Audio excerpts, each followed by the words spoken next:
Jayhawks Bowl Bash on Fox continues tonight in South Florida.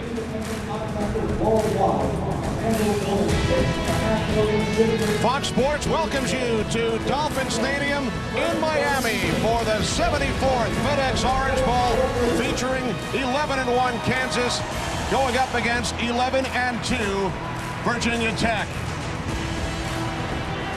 And a good evening, everybody. We welcome you to the FedEx Orange Bowl on Fox. I'm Kenny Albert on a cool night in Miami. Virginia Tech getting ready to take part in their 15th consecutive bowl game, while for Kansas, it's their first appearance in a BCS Bowl.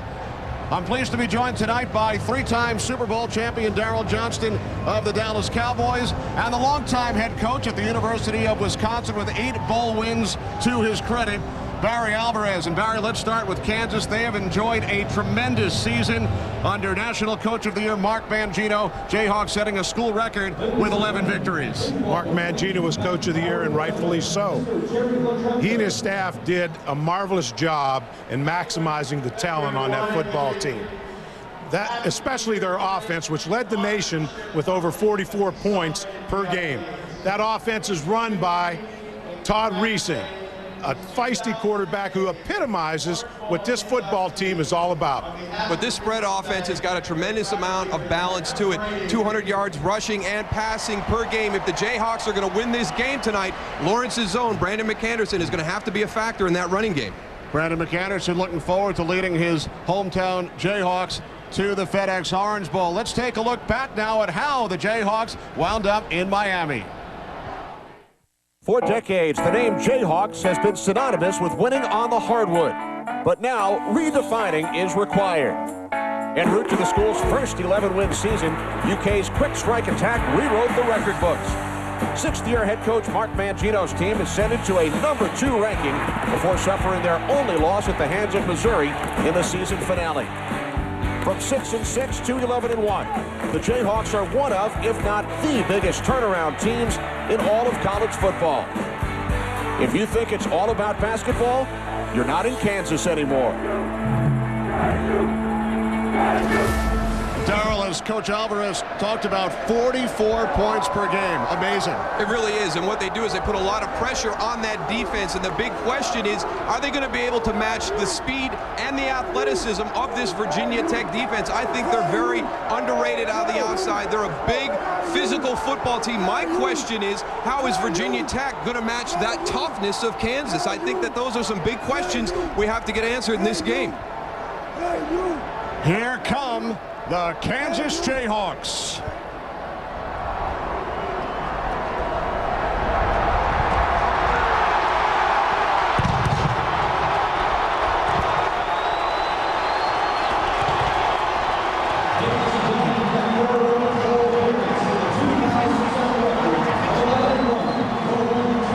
So the Jayhawks have taken the field in Miami for their first ever meeting with the Virginia Tech Hokies under longtime head coach Frank Beamer.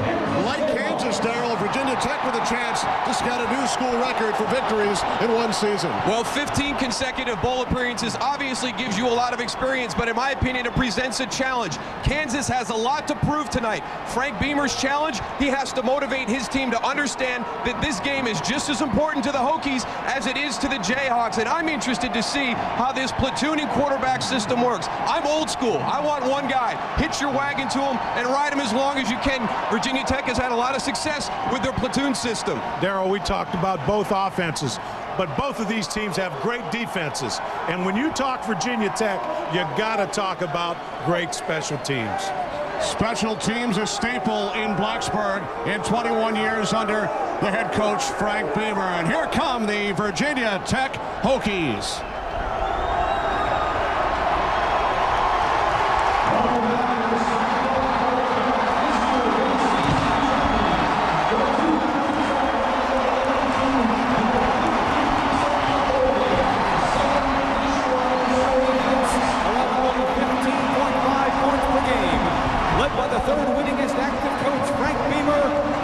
Virginia Tech Hokies. As the Hokies take the field, let's take a look back at the 2007 Virginia Tech season. With heavy hearts, the Virginia Tech Hokies opened the 2007 season victorious. And after slipping to 1-1 with a loss to then number 2 ranked LSU, they reeled off 5 straight victories. A midseason showdown with ACC rival Boston College ended in a last-minute loss. But with a quarterback tandem at the ready and a top-ranked defense with their lunch pail mentality, the Hokies ran the table and earned a shot at redemption. In the conference championship game, once again facing the Eagles, Coach Frank Beamer asked his team to take the field. But this time, they did more than that. They took home an ACC title. The opening kickoff just moments away right now. Let's send it downstairs to the 4th member of our broadcast crew, Jeannie Zalesko. Jeannie? Kenny, thank you, Coach. Frank Beamer called his linebacker, Vince Hall, a tremendous impact player, especially when he came back at full strength at the championship game. So you can imagine the Hokie Nation holding its collective breath when Hall hurt his knee during beach activities earlier this week. Now, we were told that the swelling has gone down and it would be completely his decision as to whether or not he would start. He has decided he is okay and he's going to go. Running back Brandon Orr was also his choice, and he made the wrong one. He showed up late for the team's final workout in Blacksburg, Virginia, before they came down to Miami. He has been suspended for the first quarter, but don't expect him to take a seat. He said he's going to be racking up yards on the sidelines, just trying to stay mentally in the game. But who will be in the game? Kenny Lewis Jr. getting the start, ready to make his mark. Spent some time with the Cincinnati Reds. He wants to be known as a great college football player, and he hopes to make that mark starting tonight. All right, thanks very much, Jeannie. The Kansas Jayhawks and the Virginia Tech Hokies getting ready for the opening kickoff. The coin toss coming up momentarily. On the field for the coin toss, the honorary captains, former Jayhawk great Gale Sayers and ex-Hokie great Bruce Smith. Honor to be here. Please introduce yourself.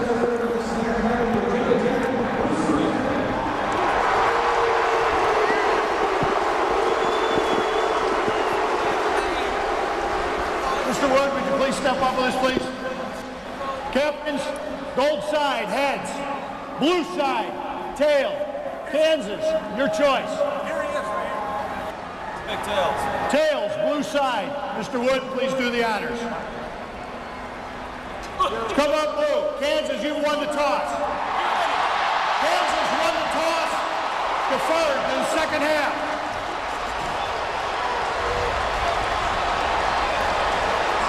So the Jayhawks defer. The Virginia Tech Hokies will receive the opening kickoff when we return. It's the FedEx Orange Bowl. It's coming up on Fox.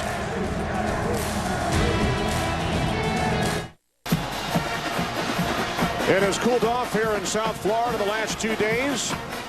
59 degrees, chance of showers as the bands entertain the crowd here in Dolphin Stadium. Scott Webb will get things started for the Jayhawks. Eddie Royal back deep for the Hokies, along with Josh Morgan.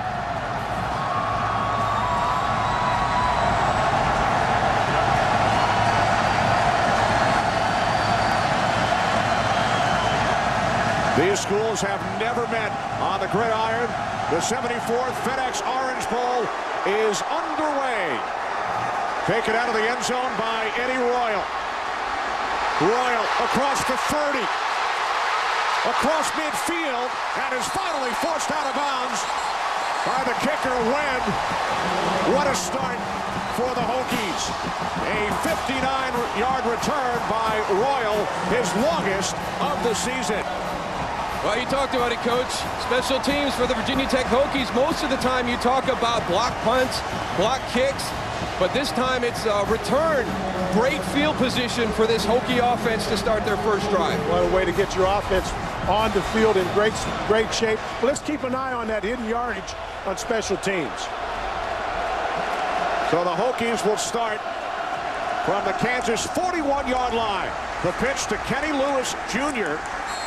Jeannie mentioned Brandon Orr suspended for the first quarter, so Kenny Lewis Jr.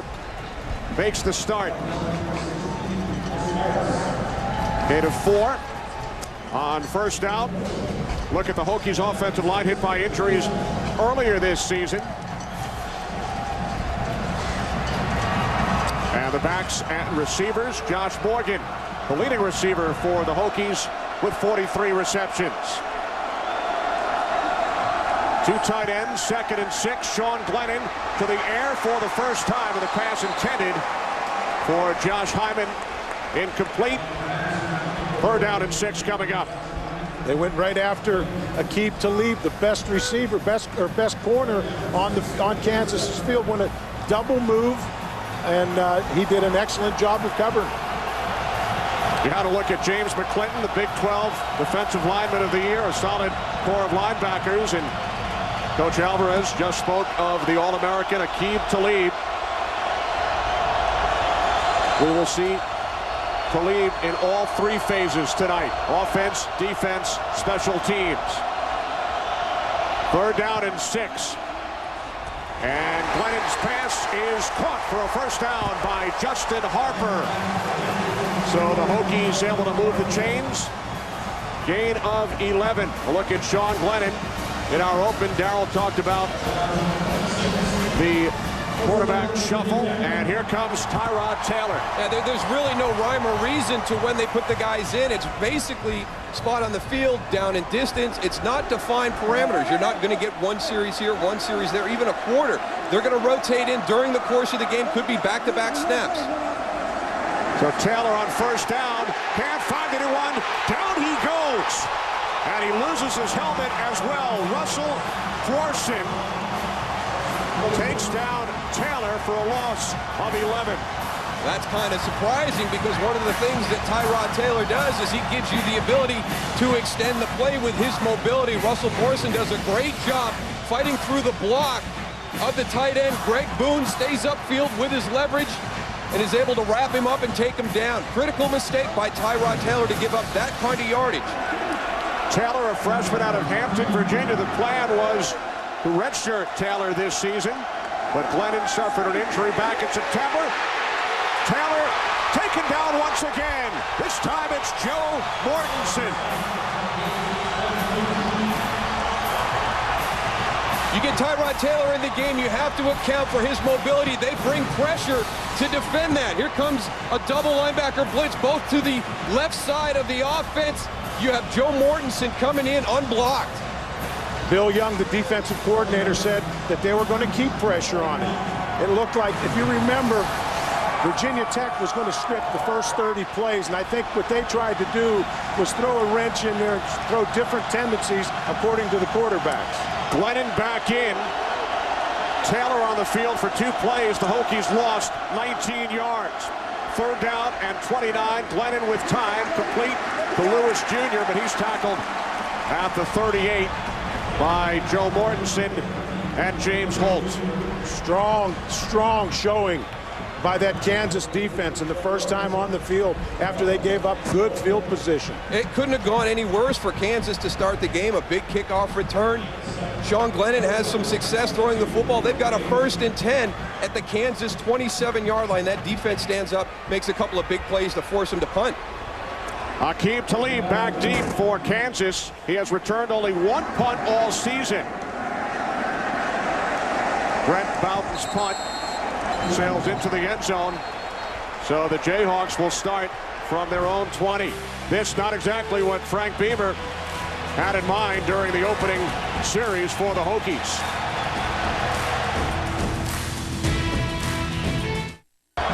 First chance tonight for the Kansas offense, which leads the nation in scoring, averaging over 44 points per game. They've gained over 500 yards in a game 7 times this season. Todd Reesing out of the shotgun. 1st and 10 from the 20-yard line. Reesing on first down. And the catch is made by Desmond Briscoe.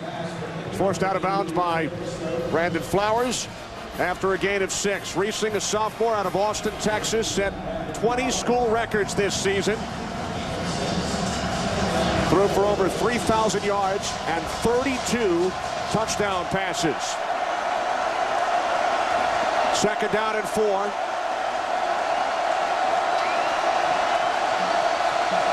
Three receivers set. Reesing can't find anyone, and then throws it out of bounds. So a 3rd down and 4 coming up for Reesing and the Jayhawks. The men protecting Reesing. The offensive line anchored by the junior left tackle Anthony Collins. Kansas has allowed only 22 sacks all season. Dexton Fields, the leading receiver. Brandon McAnderson with 16 rushing touchdowns. 5 receivers set. Empty backfield, 3rd down and 4.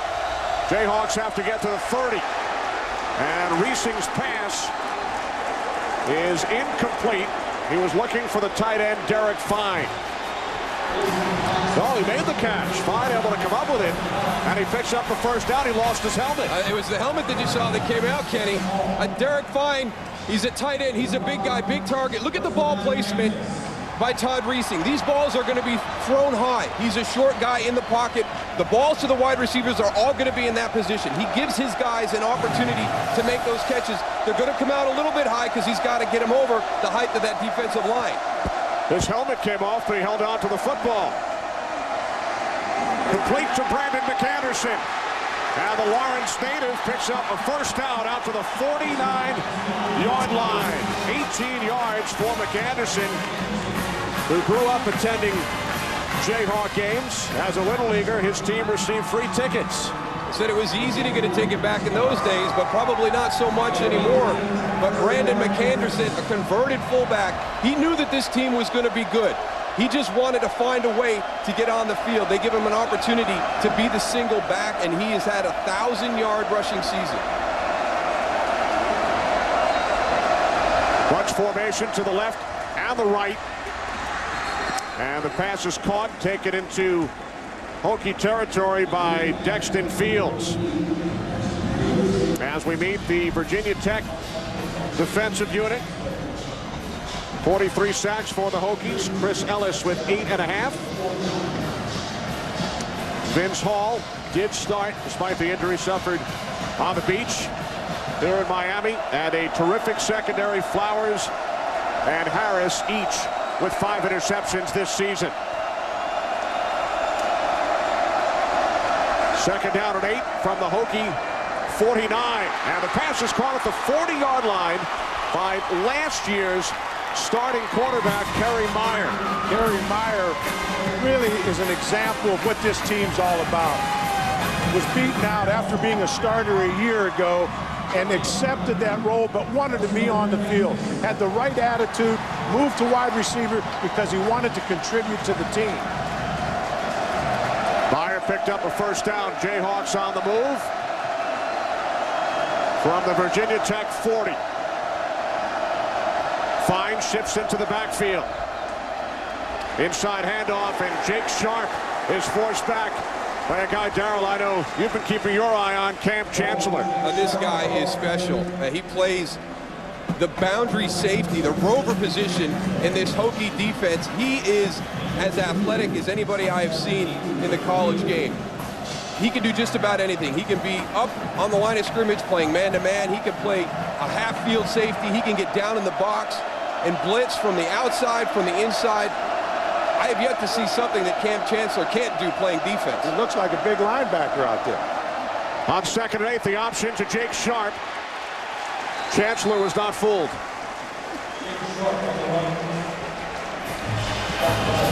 It's fun to watch the chess game going on between the two coordinators. Ed Werner of Kansas, they're trying to start a fast-paced offense. They want to see, if you notice, they're taking a look and see what Bud Foster's going to line up in before they make the call. Foster's trying to disguise the defense. And then Reesing looks over to the sidelines for the play call. Third down and 6. Reesing steps up. He takes off. Must get to the 30. And he's tackled a yard and a half shy by the combination of Brandon Flowers and Xavier Adibi. Well, there's your speed. You're only going to bring 4 rushers. You're dropping everybody back into coverage. Watch your 4th down lineman come. There goes everybody into coverage. Looks like Todd Reesing might have a shot, but watch the closing speed of that Hokie defense. Brandon Flowers, a very physical corner in the secondary. That defense closes and they collision when they get there. Kansas going for it on 4th and 1. Movement prior to the snap.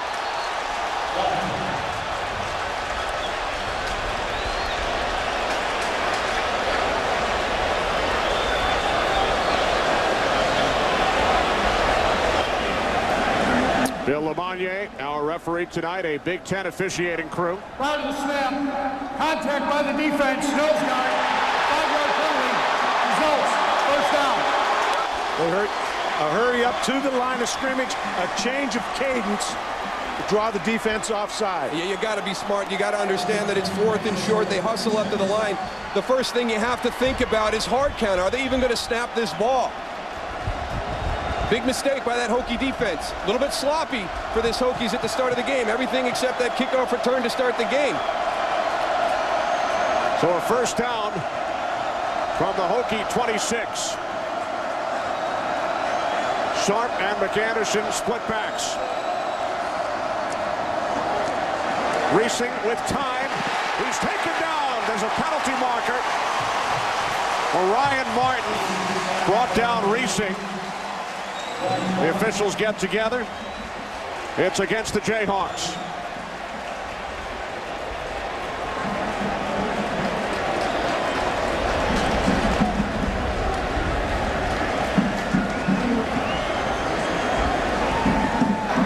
Holding, 78 offense, penalties decline. And now. That's the left tackle Collins. Kansas, the least penalized school in the entire nation. They don't beat themselves. They don't commit penalties. They don't turn the ball over. Those are the things that a young team trying to get to that next level has to do. That's exactly what Mark Mangino has with this Kansas team. But they take care of their business by not beating themselves. It gives them an opportunity to win games. 11th play of this drive for the Jayhawks. 2nd down and 20. Shovel pass to Sharp. Breaks a tackle. And is finally brought down at the 28-yard line by Vince Hall.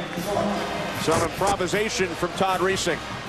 You have to defend so many things when you play this offense. We've seen some traps, a little bit of option. You've got spread formations with the ball quickly outside, a little bit of power running game. And you just don't know the tempo. If you're lining up on defense, they could take a fast tempo. You have to hurry to the line of scrimmage. You can see they're back lined up, ready to go. But there's still quite a bit of time left on the 25-second clock. 3rd down and 11. Jayhawks must get to the 16. Racing to the end zone. Out of bounds. Pass intended for Dexton Fields.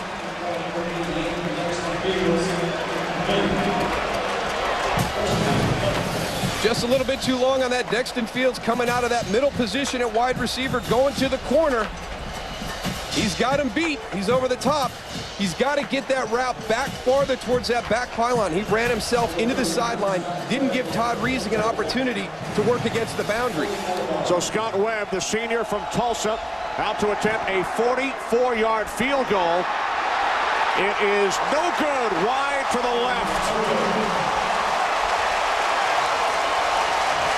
Following a long drive by the Jayhawks, we remain scoreless in Miami. Bowl on Fox is sponsored by the Ford F-150. Built Ford tough.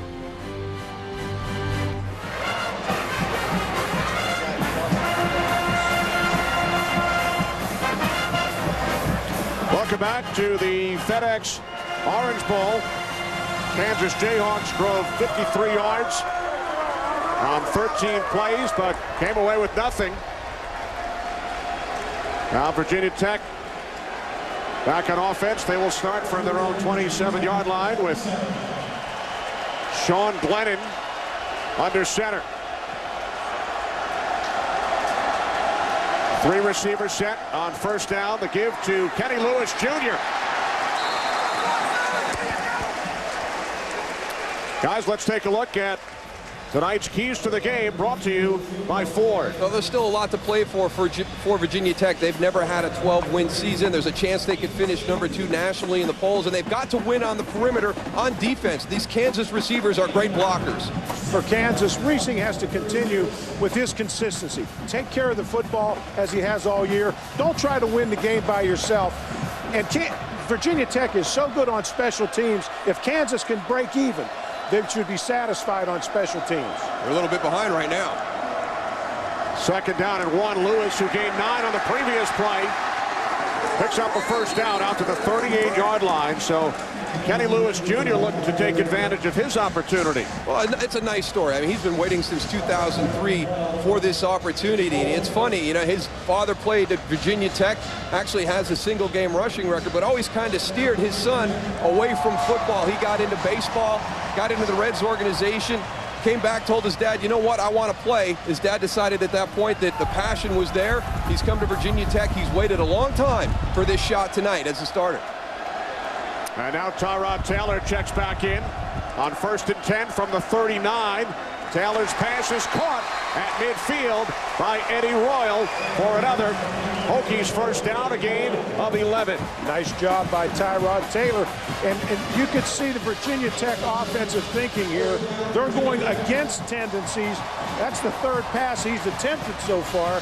They're going away from the tendencies so that the KU defense cannot zero in on the quarterback.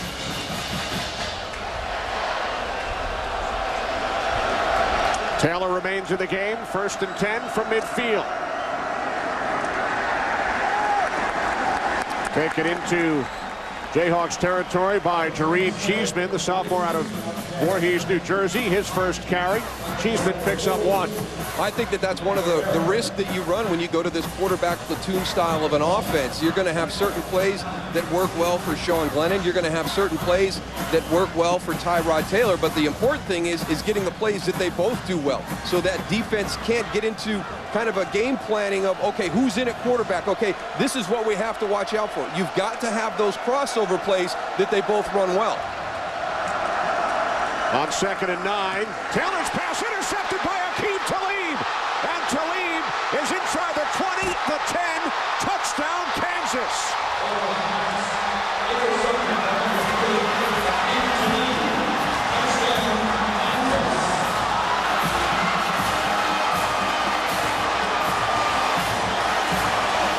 A young quarterback is going to have a tendency to stare down his receiver, and I think Tyrod Taylor did that.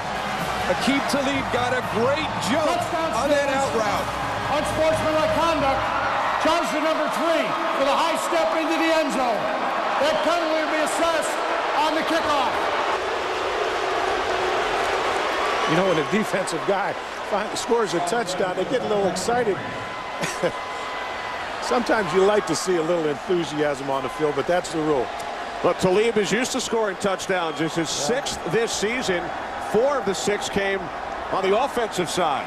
It's his 2nd interception return for a touchdown, 60 yards.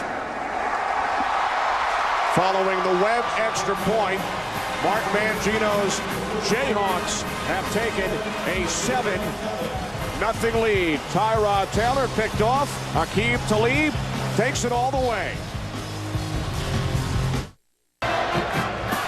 Kansas out to a 7-0 lead thanks to their defense. Wait, Tyrod Taylor catches his ball in the shotgun snap, and he is staring right at Justin Harper, number 81. Watch the jump by Akeem Talib. He sat on that and jumped it. And the unsportsmanlike conduct penalty, a point of emphasis this season. So Kansas will kick off from the 15-yard line. You got to be smart. It's a great play by Akeem Talib, but he has to understand the way the game is called. We've already seen one great return by this Hokie kickoff return team. Now they're kicking off from the 15. This is going to give them another shot for great field position. Webb's kickoff taken at the 17 by Royal. Royal tripped up, brings it back to the 45, 28 yards. On the return, Justin Springer made the tackle on special teams. These great pictures provided by the DLP Amazing Picture Cam. DLP, the official HD TV of the BCS on Fox. DLP, it's amazing. It's the mirrors. Good starting field position for the Hokies, who trail 7-0. Sean Glennon back in at quarterback.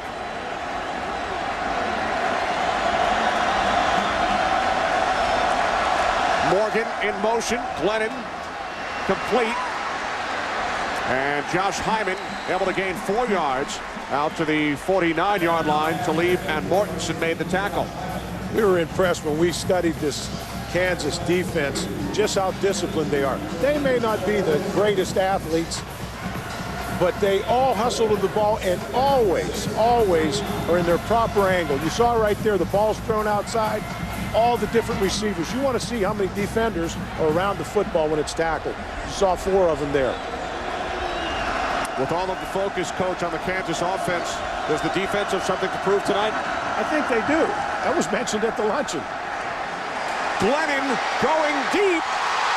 Talib on the coverage. Josh Morgan, the intended receiver. Oh, Sean Glennon couldn't throw a better ball to Josh Morgan. You have to make that catch. And we saw how aggressive Aqib Talib was on the last one. He's sitting on it again. Great play call. Double move. You've already got a corner that sat on one and jumped it. You come out, you draw up a double move. Josh Morgan with an opportunity to make a big play, lets it slip through his fingers. I thought Talib maybe got a hand on it, but he didn't. That ball came down clean. He just didn't concentrate on the football coming through. 3rd down and 6. Hokies have to get to the Jayhawks 45. Glennon over the top, complete, 1st down and more. Justin Harper was out of bounds, ruled out of bounds at the 27. A 24-yard pass play, a Virginia Tech 1st down. This is a great group of wide receivers for this Hokie team. 4 seniors that will get the predominant amount of playing time. They control their own substitutions. They've come in together. They've gone through their careers together. They've got a great feel for each other. Have all put up big numbers throughout their careers. They all give you a little bit different thing to guard against. Justin Harper right there shows his speed, breaking away on man coverage underneath. Glennon has remained at quarterback for this entire series. From the Jayhawks 27, the end around to Eddie Royal. And he's tackled after a gain of just 1 by Jayhawks linebacker Mike Rivera. That was an excellent job by Russell Brorson, holding his containment so that the ball could not get outside. He read the play away. He stayed at home and was not leveraged. Take a look at him here. Number 81, keeping outside leverage, allowing his inside pursuit to catch up to the running back. You sure do talk about team a lot with this Kansas group, Coach. I mean, you mentioned how they play defense, perfect fits. They understand their job. They don't try to do too much. Very disciplined. 2nd down and 9. Glennon wrapped up. Down he goes. James Holt, the junior out of Altus, Oklahoma. Loss of 5 on the play. We had a blitz on that particular play on defense. An excellent job by the secondary, playing man coverage, making him pull the ball down. Kenny Lewis Jr., he's in there as a running back, but you have to do more than just carry the ball and catch it out of the backfield as a receiver. You've got to be able to protect your quarterback on the blitz. He's the guy that got beat for the sack. 3rd sack of this 1st quarter for the Jayhawks. They had only 21 all season. 3rd down and 14. Glennon out of the shotgun. Firing downfield. Incomplete. Pass was intended for Harper. Justin Thornton on the coverage.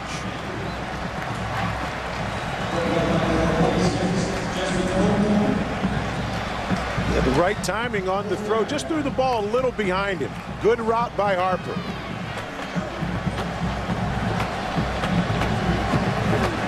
So Judd Dunleavy, senior out of Roanoke Rapids, North Carolina, out to attempt a 49-yard field goal.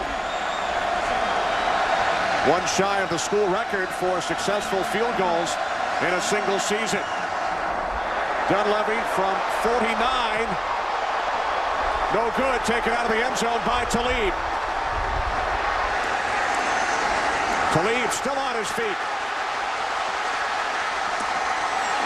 And is brought down by John Graves. Brought it back to the 39-yard line.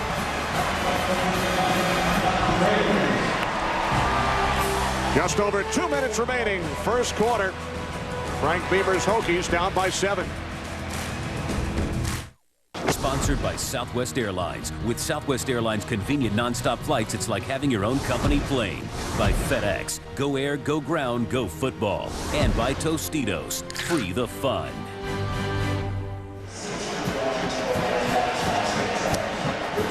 Well, join the live FedEx Orange Bowl play calling competition now. Predict plays before the snap for your chance to win.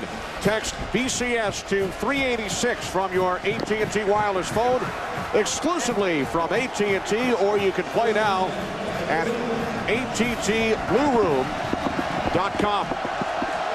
Following the missed field goal and the return by Talib, Kansas starts from their own 39-yard line. And they keep it on the ground on first down. McAnderson gains 5. I think this is going to be very important throughout the course of the game. You've established balance all season long, and Brandon McAnderson has had a great year. We've also seen Jabe Sharp in there running the football. For Kansas to have a chance to win this game, they've got to maintain that balance. They can't just be throwing the football around. So look for them to continue to check the inside. Here comes Jake Sharp in now. He's a little bit more speedy. You get some more perimeter plays with him on the outside. 4 receivers, Myers slot left. And the pass is short, intended for Desmond Briscoe.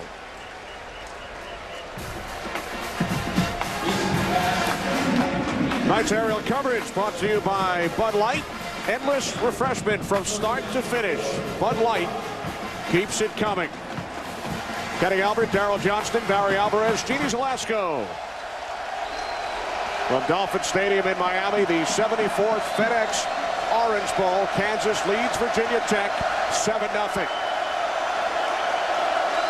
3rd down and 5.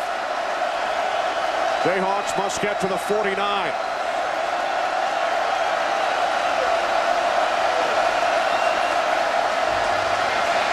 Reesing on 3rd down, incomplete. A little miscommunication on the route there, but it looked like Virginia Tech was confused on the defensive alignment. They came out with a 3 receivers to the wide side of the field in a bunch formation, and it looked like there was some confusion, but I think it's with that motion, Coach. You haven't seen Kansas use a lot of motion to change formation. They're using a little bit of it tonight to kind of challenge Virginia Tech's defense to make sure their alignments are correct. They want to see if they can communicate. Kyle Tucker punting for the first time. Jayhawks do not punt very often. They've scored more touchdowns this year than punts. Fair catch called for at the 15-yard line by Eddie Royal with 1:26 remaining in the first quarter. Coming up on Monday, it's the game college football fans have been waiting for as Matt Flynn and the LSU Tigers take on Chris Wells and the Ohio State Buckeyes in the All-State BCS National Championship game. Our coverage will begin Monday at 7:30 Eastern, 4:30 Pacific in high definition only on Fox. What do you think, Coach? I tell you what, I'm impressed. I think Kansas came out ready to play. They're up tempo, and I think they've created some problems for Virginia Tech, particularly their defense. Off the play fake on first down. Glennon is taken down back at the 13-yard line by John Larson. I did not expect Kansas to be able to generate this much pressure on Virginia Tech. Whether it's been a linebacker combination coming with pressure or just on the outside. John Larson, the top right of your screen, 87. They've got a couple of guys who are absolutely relentless. John Larson is one of them. We've already saw Russell Borson make some plays on the defensive side for Kansas. You've got to block those two players until you hear a whistle. 4 sacks here in the first quarter for Kansas. Kenny Lewis Jr. out to the 20-yard line. Joe Mortensen made the tackle. How much of an effect does the first quarter suspension of Brandon Orr have on the Hokies? I don't think it had any effect. I think all the big plays right now by Kansas have come in the passing game. Obviously, the interception return by Aqib Talib. You've talked about the 4 sacks. We've seen Kenny Lewis Jr. once in a pickup miss a block that caused a sack, but they've run the ball effectively up until this point. Really, all their problems have come when they've tried to throw the ball. First quarter comes to an end in Miami. 4 sacks for the Kansas defense, and the only touchdown scored by the Jayhawks defense. 7-0 Kansas after 1. Sean Glennon nowhere to go on that last pass attempt. That's why John Larson, Russell Borson, these guys are relentless. Look at the coverage by the Kansas defenders in the secondary. He's got nowhere to go. He holds on to it. Now all of a sudden you got a couple high motor guys on the outside. They're going to get home. Those guys are academic All-Americans. Have you ever played with 2 D linemen that are academic All-Americans? I work with a D lineman. I've never known a D lineman to be an academic All-American. 14 academic All-Americans on the Kansas roster. Glennon on 3rd and 5, intercepted. Second pick of the game for the Jayhawks. It's Chris Harris, the freshman from Bixby, Oklahoma.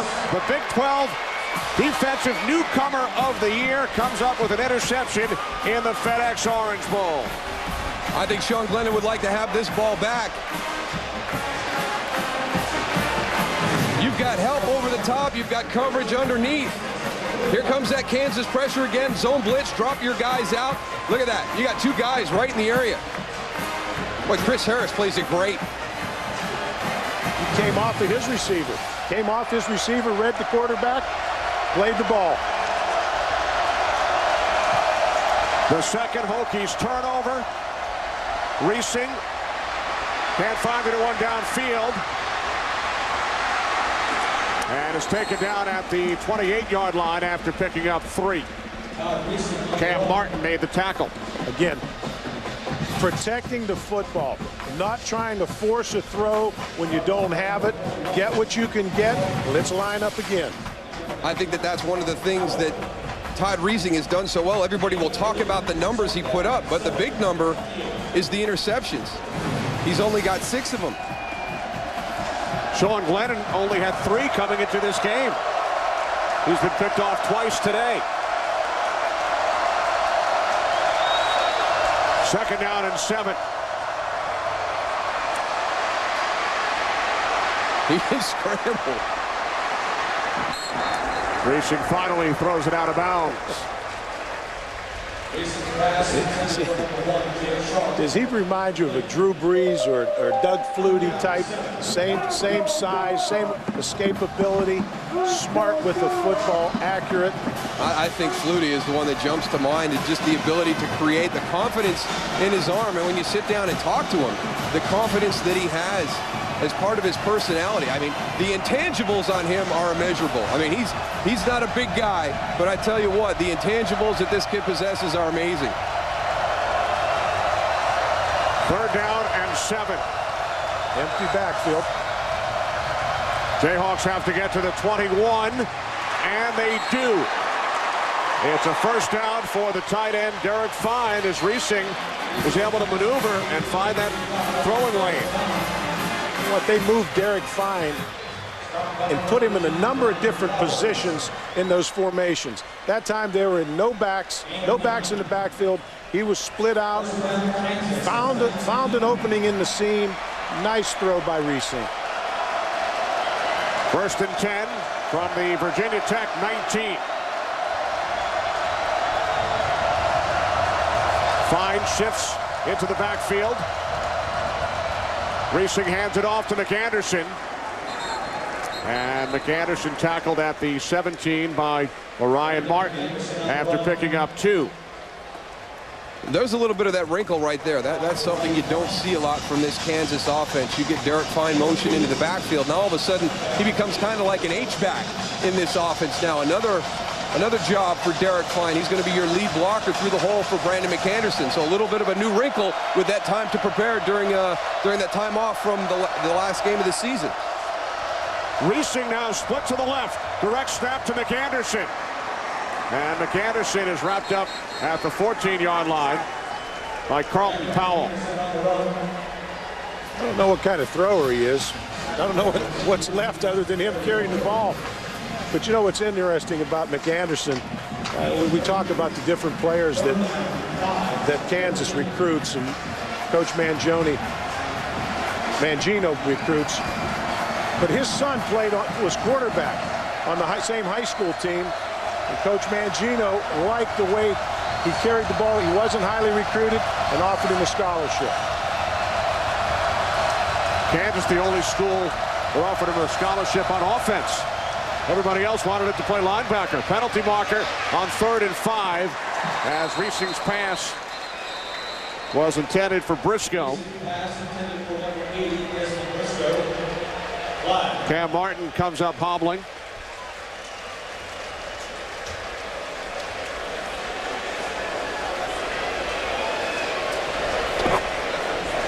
Illegal formation. Not enough men on the line of scrimmage. The penalties decline. 4th down. Let's check in downstairs with Jeannie Zelasco. Jeannie. Well, Kansas trying to prove to everybody that they deserve to be here, including their height-challenged quarterback. The media really beating up this team when they got to town, saying, how tall is Todd Reesing really? Coaches responded, tall enough to get us to a BCS bowl. Some things you can't measure. Listed at 5'11". Yeah. Here's Scott Webb. And Webb connects from 32 yards out. So the Jayhawks extend their lead early 2nd quarter in Miami. It is now 10-0 Kansas.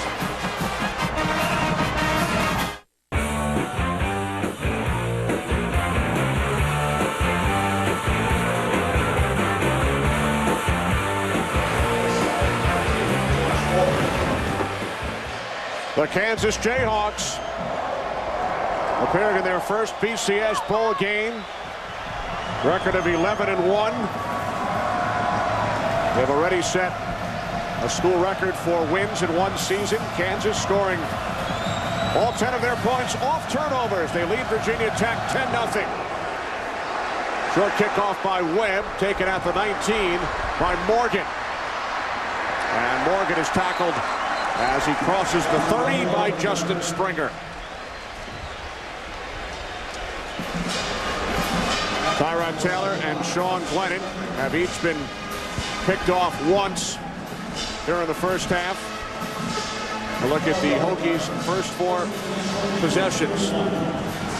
Well, they really haven't been able to establish any type of offensive identity tonight. And you made a great point, Coach. The fact that you've got Tyrod Taylor in there, but you're not, I think you're worried so much about Kansas having an advantage because they're anticipating something that you're taking away his strength, which is his mobility. Get into some option offense right now. The passing game has not worked for Virginia Tech. Taylor hands it off. Taken up to the 34-yard line by Brandon Orr. His first carry, the junior out of Chesapeake, Virginia, who was suspended for the first quarter of this game. The Hokies' leading rusher this season, approaching 900 yards. In a game like this, Kansas right now has all the momentum. Virginia Tech has to establish something on offense, get some type of a rhythm, and try to swing that momentum back to their side. Now Taylor drops back into the shotgun on 2nd and 7. Oh, he takes a hard hit at the 38-yard line from Mike Rivera.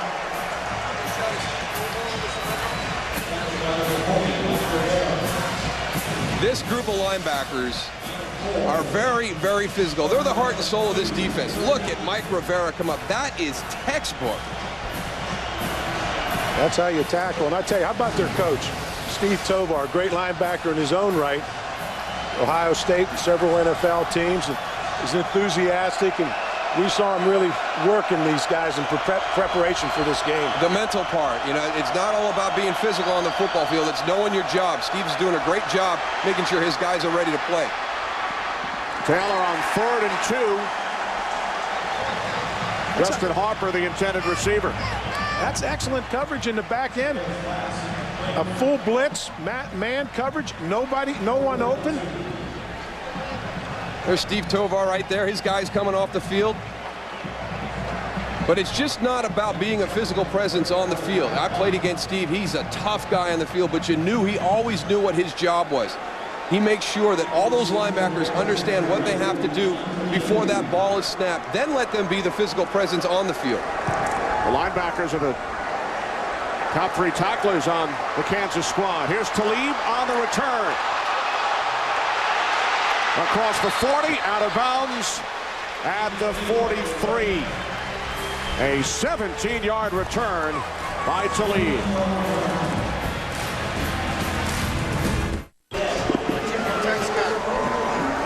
Welcome back. Kansas leading Virginia Tech 10-0 early second quarter. Terrific starting field position for Mark Mangino's Jayhawks following the 17-yard punt return by Talib. McAnderson and Sharp in the backfield. 1st and 10, 41-yard line. This is Sharp up the middle, and Jake Sharp gains 8 out to the 49-yard line as we check in downstairs with Jeannie. We've got a linebacker down on the Virginia Tech side, Cam Martin. They're hoping he can make his way back in. It is a right knee sprain. And that is Cody Grimm, sophomore out of Fairfax, Virginia, replacing Martin. He is the son of former Washington Redskin, now an assistant coach with the Arizona Cardinals, Russ Grimm. Brandon McAnderson picks up a Kansas first down. Cody Grimm's done a nice job this season. Terrific special teams player, a former walk-on. That's a great job. That's the long, tough road. You come onto a campus, you're not offered a scholarship. You've got to make that team on your own merit. That Coach Cody's cousin, or his uncle Donnie Grimm at Notre Dame, played linebacker. He walked on with you? He wasn't a walk-on. We gave him a scholarship.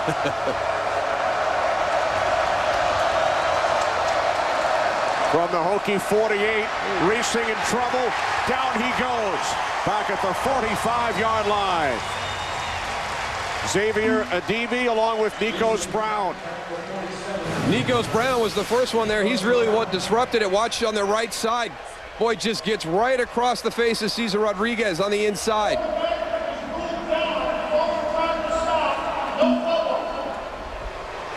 Do you know who Nikos Brown's father is? Chuck Brown, the godfather of go-go music. Oh, my. His son Nikos making the play, the sophomore out of Brandywine, Maryland. 2nd down and 17. Racing out of the shotgun. Swings it out to Jake Sharp. And Sharp forced out of bounds by Brandon Flowers after a short game. Well, Nikos Brown has come in and made a couple of plays. The last one, the initial pressure on Todd Reesing, and on that play right there, he didn't give Jake Sharp the inside cut. He got back to the outside, forced him to stay toward the sideline.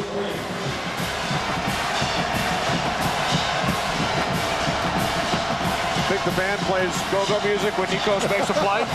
They should. 3rd down and 19 for the Jayhawks, who lead 10-0. 4 receivers. Reesing to Sharp. And Sharp is close to a first down, tackled by Brandon Flowers. He needed 19 for a first, and he gained 18 yards. Nice job by Reesing, reading the blitz, having the answer for the blitz, getting the ball out to a hot receiver. What a great play call in that situation. Great anticipation by Ed Warner. Going to go for it here on 4th and short. Last time Kansas went for it on 4th down, they drew a penalty.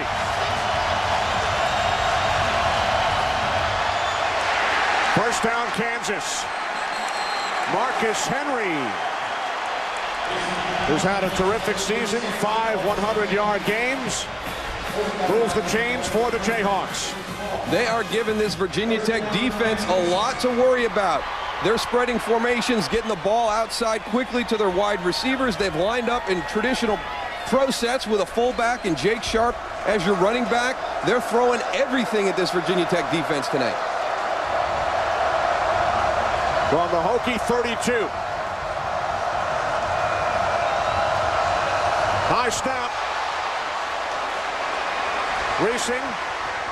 Fires downfield, and the catch is made at the 18-yard line by Desmond Briscoe. Wow. Talk about making something out of nothing, as Racing did there. You know what? How many quarterbacks have you seen with a bad snap, the ball on the ground, that they panic right there? He comes up out of there, eyes right down the field, and throws the ball.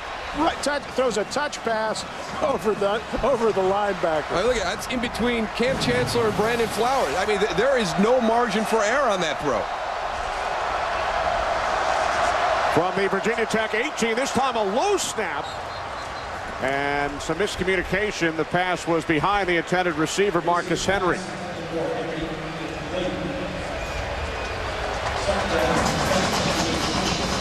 We've seen that a couple of times tonight. We've seen some miscommunication between Todd Reesing and his wide receivers on what the route was supposed to be. That's really the only time they've been ineffective in this passing game. There's the center, Ryan Cantrell. A high snap followed by a low snap. They'll get this one right. 2nd and 10. From the Virginia Tech 18. Perfect snap. The toss to McAnderson. And Brandon McAnderson forced out of bounds at the 13-yard line by Cam Martin, who was shaken up earlier and has returned to the game. Virginia Tech plays a boundary field style of defense. When you put your formation and spread it to the field, look at all of the people that you pull out to this side. You leave on the backside just a little bit of a one-on-one situation where you can go there. Now you're going to get your quick toss to that side. You've only got one defender on the outside. By formation, if you're going to play that field boundary style, you've got to match the numbers. 4 receivers set for Kansas, 3rd down and 5.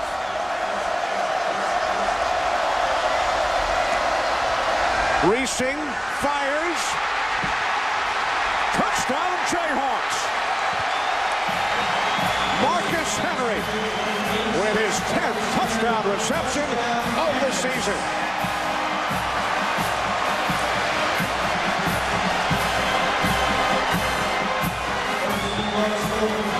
Tall enough to lead him to a BCS game, Coach. I'll tell you what now, when he saw that cut, he saw the lane, and that ball was released now. He was drooling when he saw that. He couldn't wait to get that ball out. So on that drive, Henry goes over 1,000 yards for the season. Becomes the first Jayhawk in school history with 10 touchdown receptions in one season. And Reesing sets a new school record, the 36th touchdown pass of his career. 17-0 Jayhawks. Kansas leading Virginia Tech 17-0 following the touchdown pass from Todd Reesing to Marcus Henry. Just very poised in the pocket. You heard Coach Alvarez talk about the fact that he knew what was coming. He had the right play called into the right type of coverage. That ball comes out on time. If you noticed, even though he's whatever height he is, he had a lane to throw between his offensive linemen, and he moves and shuffles to find that lane before he releases the ball. Short kickoff by Webb, taken at the 25 by Josh Morgan. Morgan out to the 33-yard line, 8 yards on the return. Our game summary brought to you by Dodge. Well, it's really been this Kansas defense that has got this Jayhawk team raring to go right now. You had Virginia Tech run back the opening kickoff, put themselves in great field position, and then all of a sudden that defense started flexing its muscles. Aqib Talib with a big interception return for a touchdown. Very impressed with this Kansas defense. Sean Glennon and the Hokies begin from their own 32. Glennon swings it out to Morgan, and Morgan gains 3, forced out of bounds by Mike Rivera. You surprised, Coach, by anything you've seen here in the first half? Well, I'm surprised that Virginia Tech has not been able to establish anything on offense. They really, I think they tried to come out and disrupt tendencies, and it really kind of backfired on them. And now I think they're searching a little bit for where they want to go offensively. Only 67 yards of offense for the Hokies so far. 2nd down and 7. This is Orr up the middle. Brandon Orr out across the 40. This is the biggest deficit the Hokies have faced since week 2 against LSU, a 48-7 loss. The largest deficit they have overcome. They trailed by 10 in the ACC championship game. Came back to defeat Boston College 30-16. You talk about trying to find something to hang your hat on, Coach. I think they need to just start lining up and running the football between the tackles right now. This is an important 3rd down conversion right here.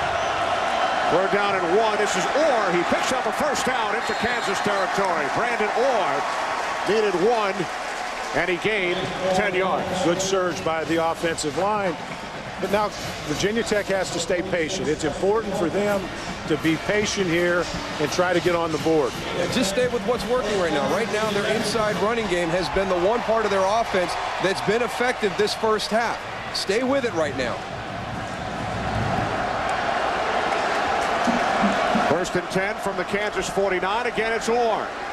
And Orr picks up 4 yards down to the Jayhawks 45. See, now they're staying even with the down and distance. You're not falling behind the chains.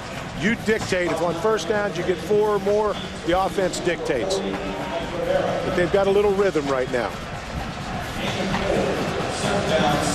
Hokies have committed 2 turnovers. Both quarterbacks, Sean Glennon and Tyrod Taylor, have thrown an interception.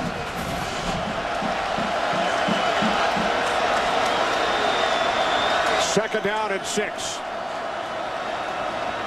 Glennon hands it off Orr, and this time able to gain just 1 as James Holt comes up to make the tackle.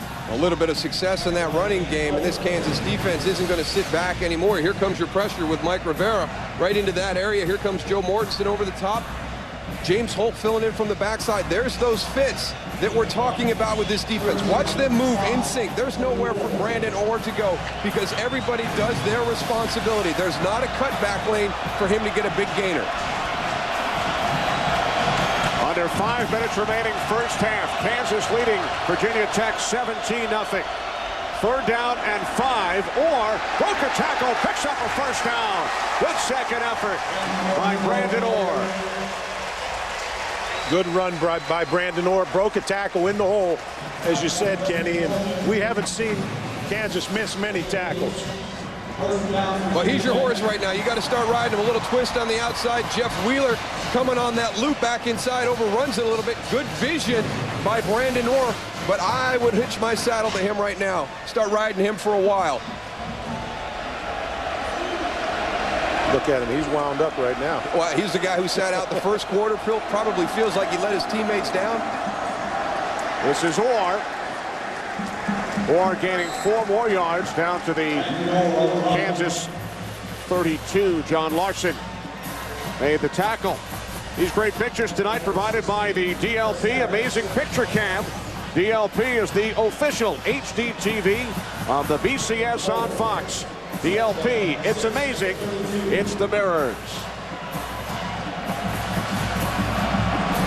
Virginia Tech on the move. They have averaged 35 points per game over their last 5. Shutout so far today. 2nd down and 6. Glennon tackled by Larson. At the 30, a flag. Larson may have gotten a piece of Glennon's face mask.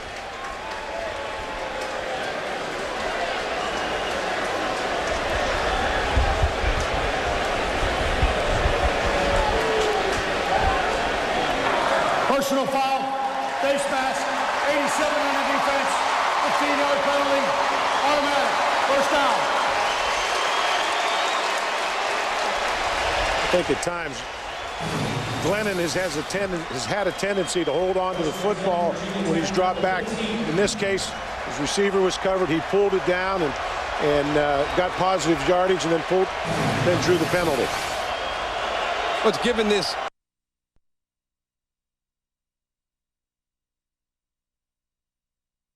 Virginia Tech offense a little bit of life. I mean, down 17-0. We went to commercial break before that kickoff. That sideline was flat. There was no emotion at all. This drive has added a little bit of life to that side of the field. The toss to Brandon Orr. And Orr takes it down to the Kansas 12 before he was tackled by Mike Rivera and Caleb Blakesley.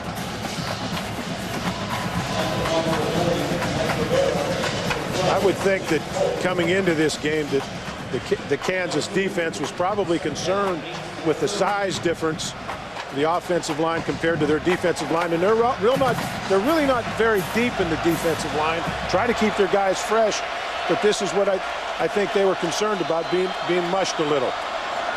Here's Orr on second down inside the 10, and finally forced out of bounds. But Brandon Orr doing a terrific job on this drive, as the Hokies look to put points on the board prior to halftime. Well, they've been able to run inside against this Kansas defense now the last couple of plays, getting on the edge. See if this Jayhawk defense can buckle down. 3rd down and 3. Orr. And Brandon Orr picks up the Hokies' first down.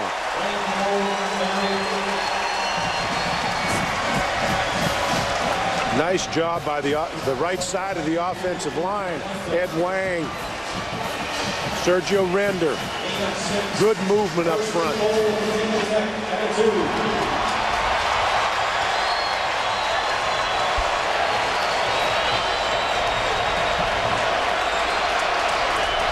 First and goal from the Kansas 2. Orr. And Orr is stopped at the 1-yard line by Todd Hasselhorst.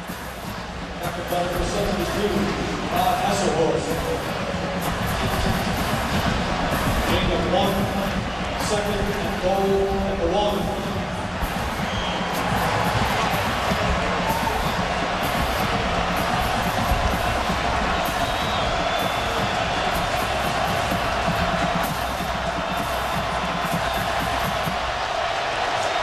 Second and goal from the 1. Brandon Orr is in for the touchdown.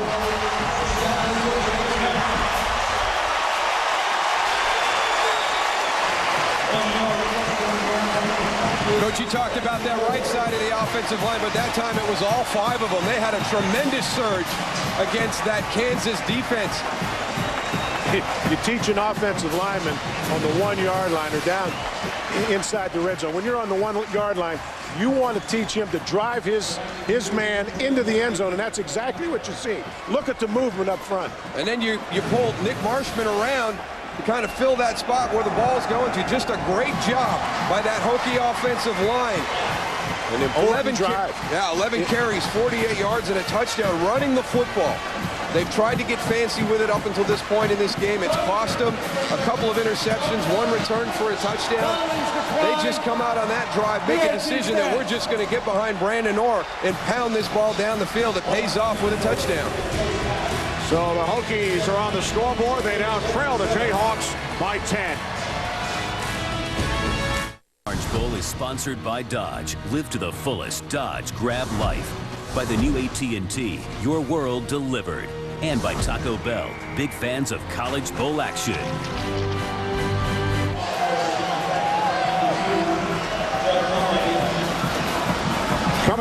Southwest Airlines halftime show with Chris Rose, Jimmy Johnson, and John Riggins. They will have first half highlights and analysis. Also, stay tuned for a live performance by Rock and Roll Hall of Famers ZZ Top. That's all coming up on the Southwest Airlines halftime show.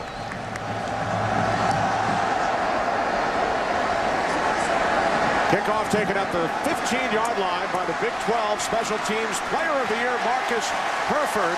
Not much on the return. Kenny Jefferson downfield to make the tackle. A return of 10 yards by Herford.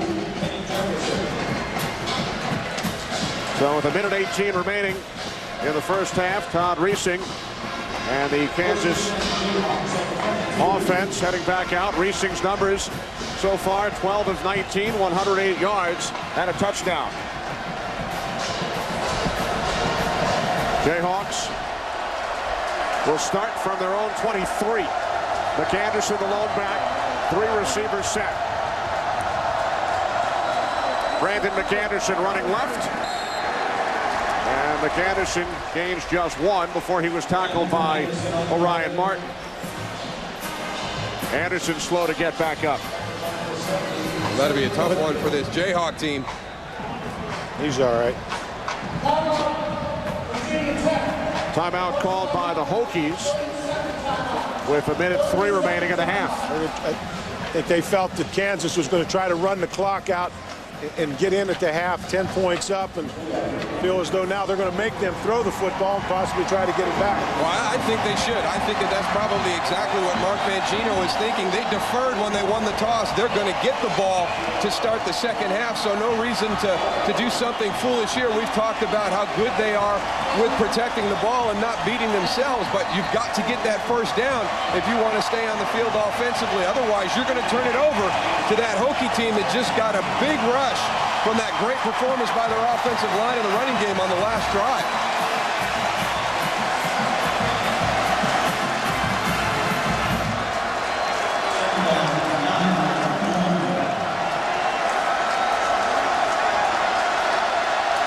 On 2nd and 9, Reesing out of the shotgun from the 24-yard line. Inside handoff to Jake Sharp. And Virginia Tech will call another timeout. Virginia Tech.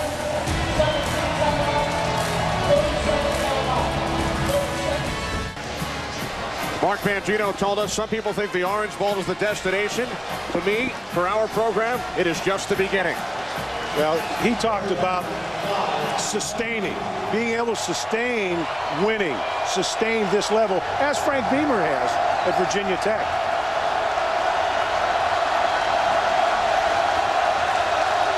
Third down and 5. Jayhawks have to get to the 33. Reesing fires. Kerry Meyer makes the catch for a Kansas first down. I think you'll see them change their philosophy now. I think you'll see that ball in the air in a no-huddle offense now. All it takes is that first down. I mean, that's a critical third down snap right there, because if you don't convert, now you've got that Hokie punt block team coming on the field, and that can be an adventure. So big connection between Todd Reesing and Kerry Meyer on that play. Well, I like the way he gets that ball off. He gets it off quick. How about the ability of Kerry Meyer, too? I mean, that's your backup quarterback, backup punter, playing wide receiver, making a catch on his back hip. Jayhawks using a lot of time prior to the snap. They have all 3 of their timeouts. Yeah, they just want to get it in at halftime, get that ball back to start the second half. So the Jayhawks will take a 17-7 lead into the locker room at halftime.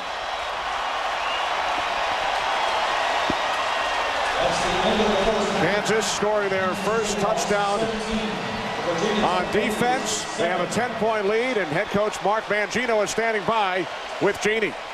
What was your offense that was stealing most of the attention coming into this matchup? Speak to your defense, what they've done to Virginia Tech, and getting you on the board as well. Well, our defense has been good for us all year. I've said that all along, and you know, we've played strong on defense. I don't like the last drive. You know, I don't think we got our fits in the run game. We got reached at the line of scrimmage. That's uncharacteristic for us. We got to get that corrected at the half. All right. Have a good second half. Thank you, sir. From the FedEx Orange Bowl, halftime festivities about to get underway. Here is Chris Rose. All right, Jeannie, thank you very much. Coming up next on the Southwest Airlines halftime show, I will be rejoined by Jimmy Johnson and John Riggins. They're going to break down the first half, plus a special performance from ZZ Top. You ready for the halftime show? It's coming up. Unbelievable. We're back with Kansas leading Virginia Tech.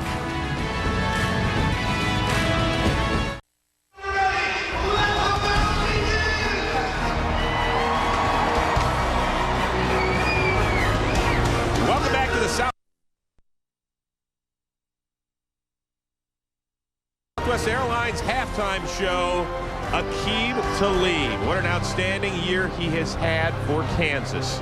4 receiving touchdowns and now 2 INTs returned for scores. This got the Jayhawks on the board. They built a 17-0 lead. They lead Virginia Tech in the FedEx Orange Bowl 17-7. Hi, everybody. Welcome back to the Southwest Airlines halftime show. Chris Rose, John Riggins, Jimmy Johnson. Your alma mater, oh so impressive in the first half, especially offensively. We wonder who is going to win the chess match between Frank Beamer, Mark Mangino. So obviously they're getting it done on that side of the ball. Yeah, I tell you what, Chris, I think Ed Warner's doing a great job, and I think Bud Foster, I think he's got Bud on his heels a little bit. I saw some plays in there in the first half that KU's doing what you don't normally see them do. They like to spread the ball out in this 4th and 1 right here. They spread everybody out, throw the ball out to Marcus Henry. I thought that was a play that they caught him off guard a little bit on, and then this post pattern over the middle. And the other thing they're doing to Marcus Henry, the other thing that they're doing that I like is they're actually going to a conventional offense, which I haven't seen. These guys are lined up and running an I formation, so now they're starting to run the ball. Bud Foster's got to factor that in. They've got the lead. They don't know what they're going to do when they come out the second half. Figures that a guy like you, by the way, would like an I formation. I'm just kind of bringing that up. Hey, defensively, Kansas has been unbelievable out there. What's going on, Jim? Yeah, Kansas defensive coordinator Bill Young's doing an outstanding job of mixing up the coverages and the blitzes. Here he has a zone blitz, has a 3-deep coverage. Ball's thrown right there across the middle to get the interception. And then he has some inside pressure. Taylor rolls out, rolls right into the pressure defense. Bill Young changes the blitz, has an inside linebacker blitz, has 4 sacks in the first half. Doing an outstanding job of mixing up the defenses. If you're Frank Beamer, can you still trust Tyrod Taylor? I know that he's a true freshman, but his first 2 plays he was sacked. He throws the INT for the touchdown. You know, you've got to let Taylor do what he does best, and that's run the football. The other thing is Orr did not play in the first quarter. You notice the second quarter, Virginia Tech ran the ball much better. And he did score the Hokies' lone touchdown. If you're Kansas and Mark Mangino, those kids have got to be awfully excited. They're 30 minutes of football away from a FedEx Orange Bowl championship. What do you tell them? Well, I think you tell them, well, number one, I'm very pleased to see that this game, they approached this game that it wasn't too big for them, and they're playing within their schemes, their concept. All you tell them is, listen, guys, no mistakes. You've done a great job of that. Keep on doing what you're doing. We're going to keep mixing it up. We'll keep the Virginia Tech Hokies on their heels, and we're going to come out of here with a victory. In 10 seconds, Jimmy, look into the crystal ball. Virginia Tech coming back and winning this thing? I think Virginia Tech's got a shot, but they got to, don't get cute. Don't start throwing the ball all over the field. Run or up the middle. Change it up with a couple of play action passes.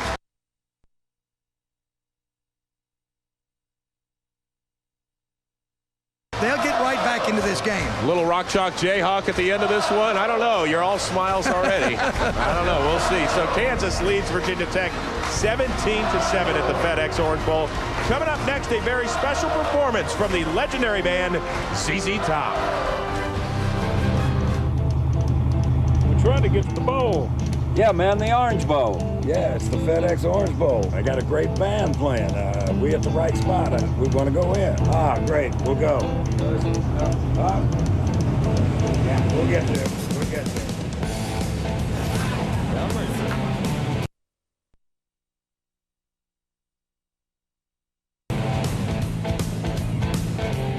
Look here, ZZ Top is in the bowl. Now it's time to rock and roll.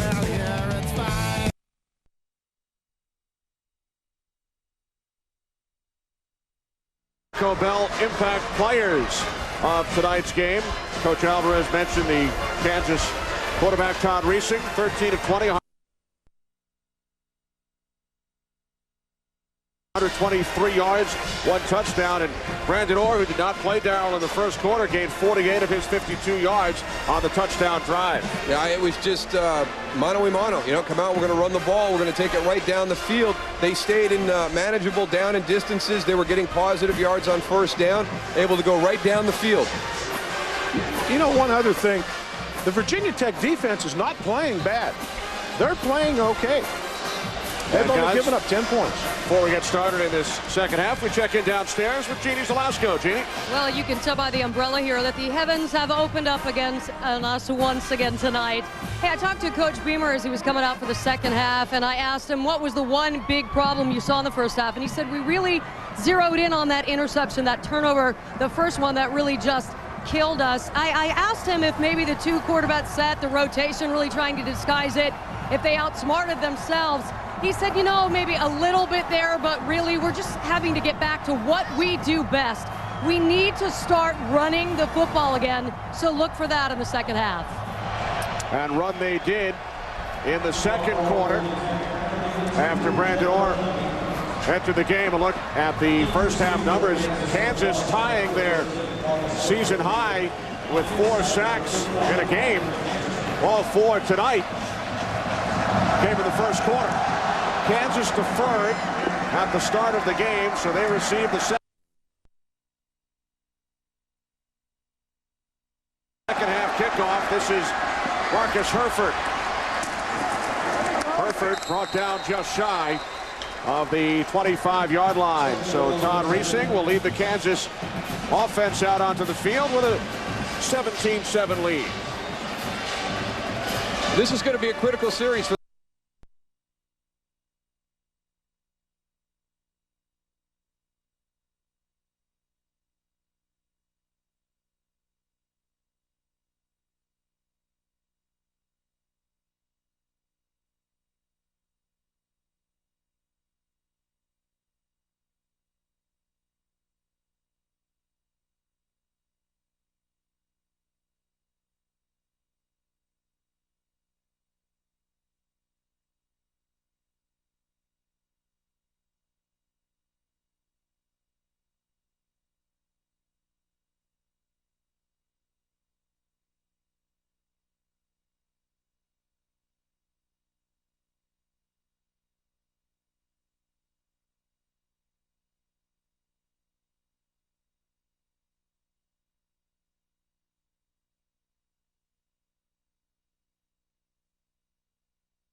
down the field, get some positive plays, because the way that half ended, they were out of sync. They made a nice conversion on that third down to prevent Virginia Tech from getting the ball one more time at the half. I like this up-tempo approach. It seemed to give Virginia Tech a little bit of issues in the first half. Kansas starting from their own 24. McAnderson in the backfield, 3 wide receivers set. Reesing's pass is caught at the 29-yard line by Dexton Fields. Gain of 6, 2nd and 4 coming up.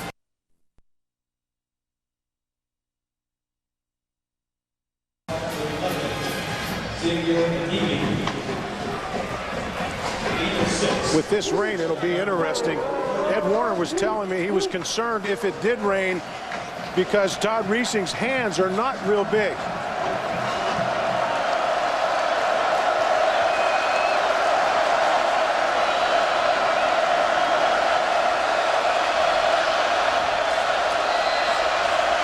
Second down and 4.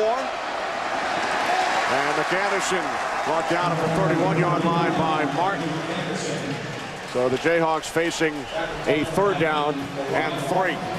Well, there's a nice halftime adjustment by that Hokie defense, because in the first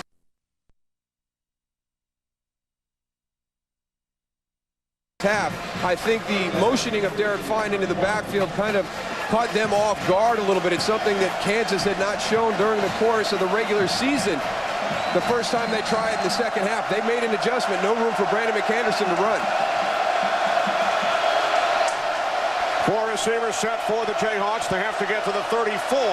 for a first down. Reesing to the outside. Complete first down, Kansas. Dexton Fields.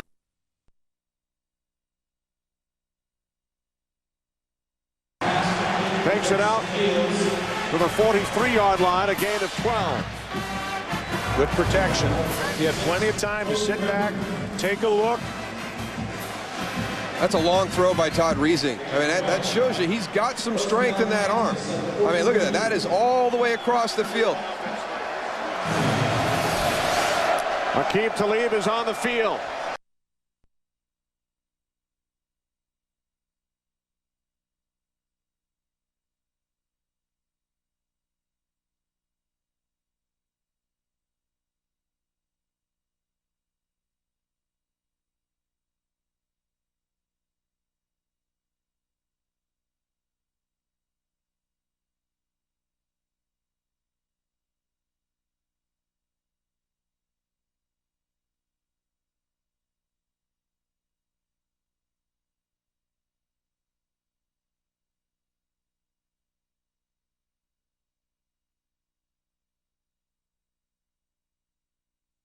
By Talib, but he is met immediately by Victor Macho Harris.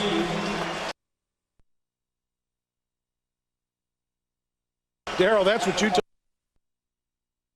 outside, and whether the wide receivers would be physical enough to handle the corners from Virginia Tech.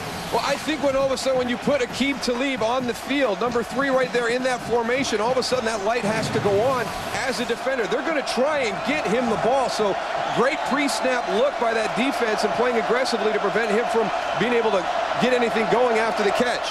Loss of 6, 2nd and 16. Talib remains on the field. Reesing in trouble. Down he goes. Orion Martin taking down Todd Reesing at the 35-yard line. Both of these defenses have been able to get pressure with just 4. You see right there, Xavier Adibi. Adibi is in the mix, but he backs out.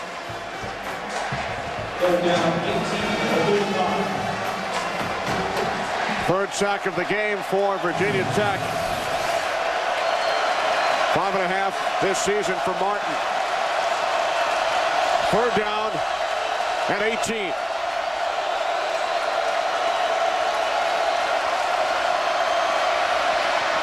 Reesing looking for Talib. It was knocked away. Terrific coverage. Aqib Talib, the intended receiver. Cody Grimm got a piece of it. Outstanding reaction to the ball. The pass was thrown perfectly, but good reaction. Good reaction to the ball. Cody Grimm coming off his guy, getting back there to help out. That's a great drop by a linebacker now. That's a lot of ground to cover. Eddie Royal back deep, awaiting Kyle Tucker's second punt.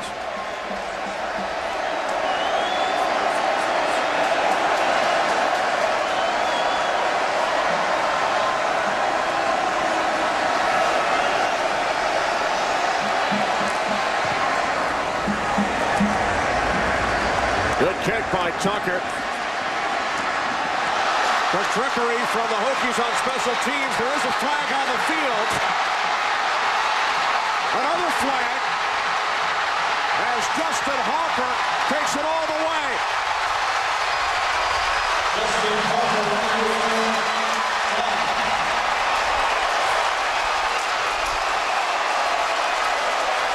An 84-yard return.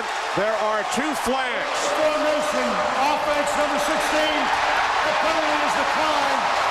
Play results, touchdown. Beamer ball strikes again. Here we go.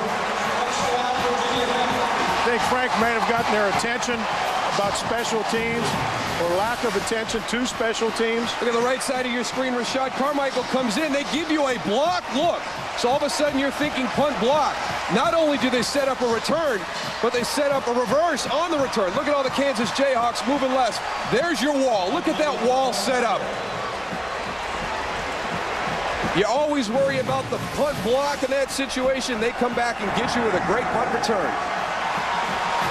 So the Hokies, who trailed 17-0, have scored 14 points in the last 4 minutes, 49 seconds. An 84-yard punt return touchdown, Justin Harper. Kansas lead cut to 3. Sponsored by High Definition TV and Blu-ray. Your choice is clear, the future is blue. By Verizon Wireless. And by Pontiac, the first ever G8 from Pontiac, the official performance machine of the NCAA. This is Frank Beamer's 21st season as Virginia Tech head coach. The first touchdown scored under Beamer. His first season came on special teams.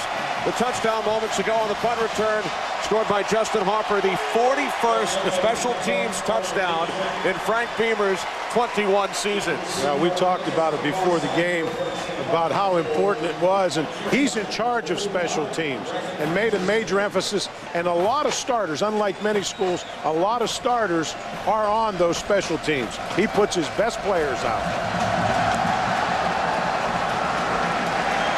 Marcus Herford backpedals from the goal line. Herford stopped just shy of the 20. Tonight's aerial coverage brought to you by Bud Light. Endless refreshment from start to finish. Bud Light keeps it coming. Well, we have ourselves a ball game, Darryl. We sure do. We sure do. You've got the interception returned by Aqib Talib, just canceled out by that punt return by the Virginia Tech Hokies. So the Kansas lead has been cut from 17 down to 3.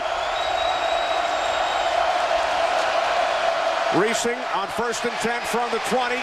Good coverage downfield. Now he lobs one up, and it is out of bounds. Cam Chancellor looking for the interception, but he did not come down in bounds. Well, he had plenty of time. You know, with his feet, he extends the play.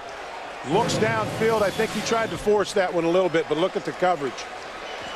He got away with one right there. We talked about in the first half how he was very good at managing the ball. It's something he's done well all season long. This is a high-risk throw. He's lucky he got away with that. 2nd and 10, 4-receiver set. Reesing in trouble. Down he goes. Carlton Powell with the 4th Virginia Tech sack tonight. Well, this momentum has swung. It's swung Virginia Tech's way, and those 4 defensive linemen are teeing off. Number 99, Carlton Powell, coming from your right defensive tackle. Little arm under, he's right away. Beats Adrian Mays right away up the field.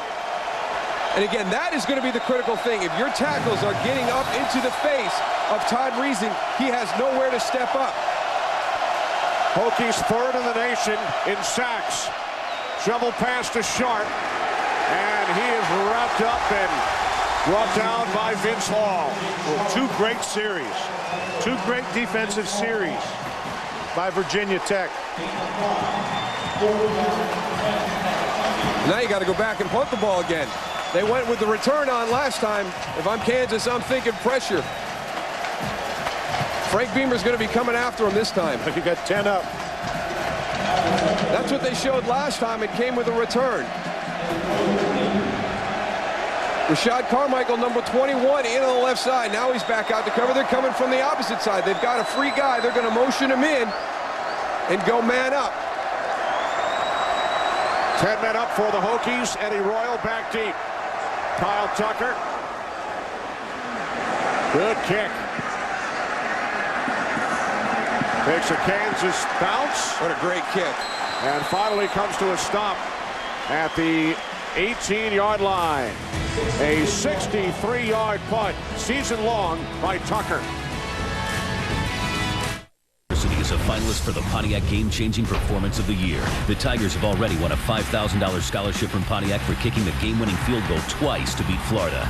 Vote now at Pontiac.com/NCAA to help decide the winner of the $100,000 Pontiac Game-Changing Performance of the Year, which will be announced at the BCS National Championship game on Fox, January 7th.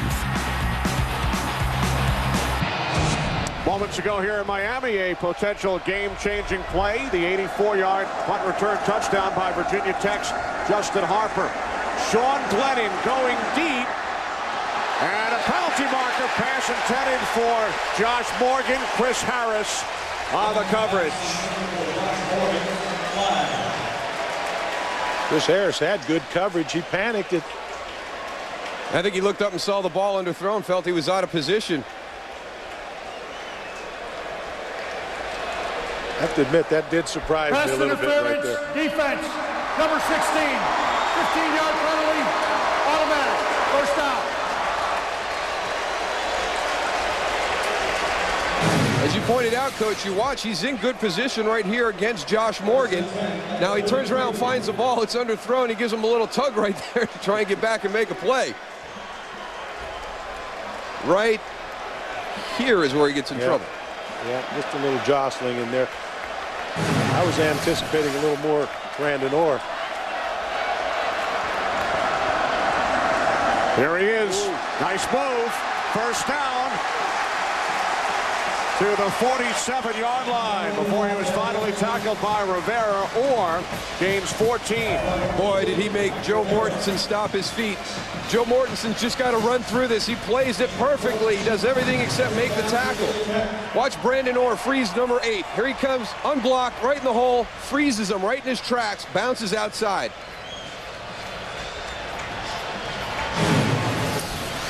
"66 yards on 13 carries for Brandon Orr since he entered the game in the second quarter. Off the play fake, Glennon going deep for Eddie Royal, who came down with it. There's a battle for the ball, and the catch was made.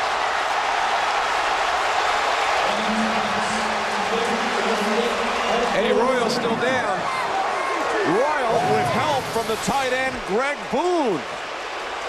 Justin Thornton, Aqib Talib in great position. They're fighting amongst themselves. There it is, sitting right on the top. What a heads-up play by Greg Boone. Wow. 47-yard gain, first down, Virginia Tech. The two Jayhawks are fighting over the ball. There's Greg Boone to come in and clean it up. Talib just misjudged his jump. How about that? Landed right on his stomach. Following the review, replay has confirmed the call on the field. We have a catch.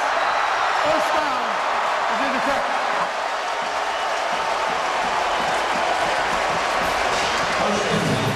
Heads-up play by Greg Boone turns into a 37-yard reception for Virginia Tech. That great hustle down the field puts him in a position to make that heads-up play. Doesn't give up on it. He's there in time to take that ball off Eddie Royal's stomach. Aqib Talib, Justin Thornton, both in good position, both fighting for the ball. What a bizarre play. First and 10 from the 16-yard line, or takes it down to the 11, gain of 5 before he was tackled by Mortensen. They're very fortunate on those last two throws. You get a pass interference with the defender in good position, then the second one, two defenders fighting for the ball and giving it to you, basically. Well, they've gotten away from what worked for them in the first half. We expected a heavy dose of Brandon Orr, and we're getting a lot of play action with some risky throws down the field by this Hokie offense. Brandon Orr's hot.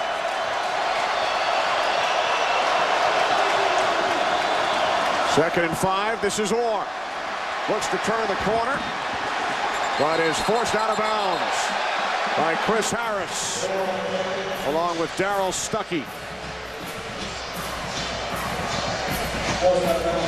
Well, one of the things that you heard Coach Mangino talk about at the end of that half was the fact they didn't have good fits. They were getting reach. When you get reach, that means you're able to turn the corner. You get on a perimeter run, your tight ends, your tackles are doing a great job of sealing that and letting you make that turn on the corner. On that play, great run support from that Jayhawk defense came up. There was nowhere for Brandon Orr to go.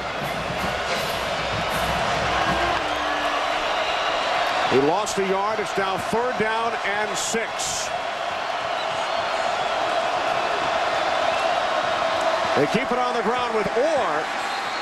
And he's tackled after gaining just 2 by Rivera.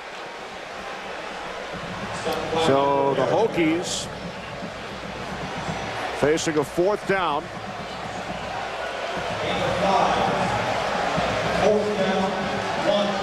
4th and 1, and Frank Beamer will send out the field goal unit.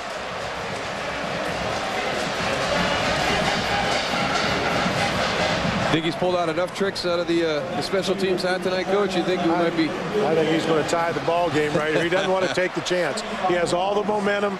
He got a break on the last call. Let's take our points, tie the game. Defense is playing well. Judd Dunleavy, 25-yard attempt. It's blocked. So Kansas taking a page out of the Virginia Tech playbook on special teams. I'll tell you what, both special teams are playing well and coming up with big plays. Joe Mortensen getting a piece of it. Kansas maintaining their 3-point lead. Boy, unblocked right between your center and guard, yeah.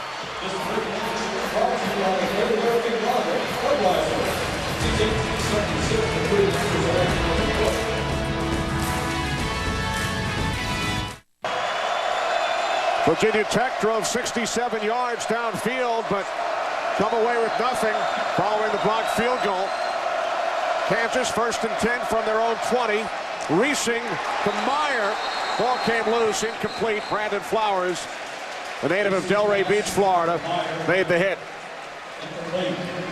These great pictures tonight provided by the DLP Amazing Picture Cam. DLP is the official HD TV of the BCS on Fox. DLP, it's amazing. It's the mirrors. Kansas led 17-0. It's now a 3-point game. Virginia Tech with a chance to tie it moments ago, but Joe Mortensen of Kansas blocked the field goal attempt. 2nd and 10 for Kansas from their own 20. Reesing is nearly picked off by DJ Parker. This Virginia Tech defense is really stepping up and putting pressure on. They're trying to get Reesing out of the pocket, get away from the rush, but the defense is up the field. When you move your quarterback on a sprint like that, you're taking half the field away, almost 2/3 of the field away. It's less ground for them to cover. DJ Parker knows that. He sees the wide receivers in that area. It gives him the ability to jump that route. 4 wide receivers on the field. 3rd down and 10. Reesing dumps it off to Fields. Oh, you just got to go. You just got to go. Adibi came out to make the tackle. Kansas forced a punt. Adibi had a great angle on him right there. You're right, Darryl. You don't stop your feet. You go for the 1st down, but an excellent leverage by Adibi. Take your shot, catch it on the go, head for that 1st down marker, do the best you can, but don't stop your feet and try and cut back inside. The one thing you know about this defense is about the speed and the athleticism. Everybody's going to be coming from inside out. Jayhawks 3 second-half possessions, their 3rd punt. Eddie Royal back deep. End-over-end kick. Taken out to 34 by Royal. Penalty marker as Mortensen makes the tackle. It was Mortensen who blocked the field goal attempt moments ago. Royal brought it back 7 yards to the 41-yard line.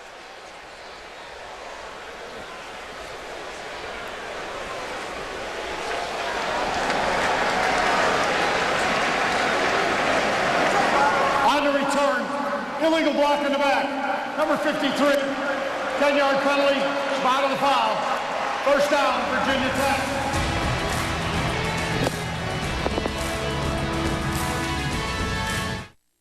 Virginia Tech trailing by 3 will start from their own 25.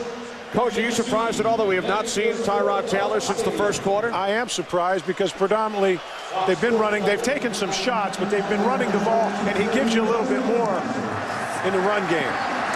Brandon Orr out across the 30 to the 32. A gain of 7. Again, it's Mortensen along with Hazelhorst on the tackle. So a 2nd down and 3 coming up for the Hokies. Again, on 1st down, they're staying normal. An offense loves to be sitting here 2nd and 5, 2nd and 6, 2nd and 3. If you keep normal, you dictate the game. The offense right now is dictating the game. Orr with 81 yards on the ground, averaging 5 per carry. 2 tight ends in the game. 2nd and 3, it's Orr. And Brandon Orr picks up a Virginia Tech 1st down. Coming up this Sunday on Fox, it's the NFC wildcard matchup in Tampa between the NFC South champion Tampa Bay Buccaneers and the New York Giants, who nearly became the only team to defeat the New England Patriots this season. Patriots finishing 16-0, Giants and Bucks. NFC wildcard action this Sunday on Fox. Glennon airing it out of bounds. Justin Harper unable to come up with it inbounds. Chris Harris on the coverage for the Jayhawks, and Harper is shaken up. Chris Harris on the coverage.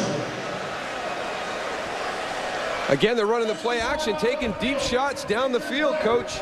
I mean, Chris Harris is in good position again.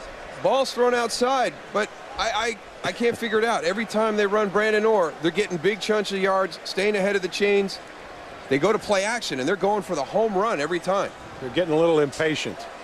And for the first time since the 1st quarter, and Taylor scrambles out to the 47-yard line.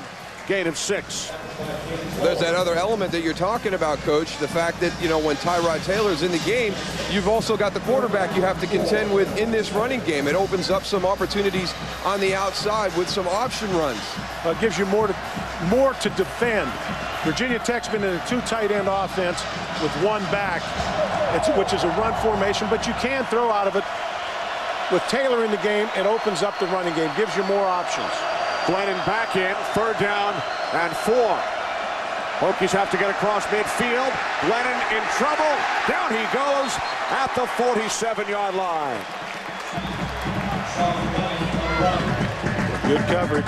Good coverage and pressure. There's just no place to go with the ball.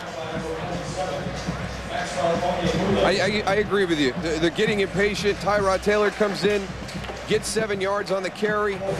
You take him out, and on the 3rd down, you drop back and throw the ball again.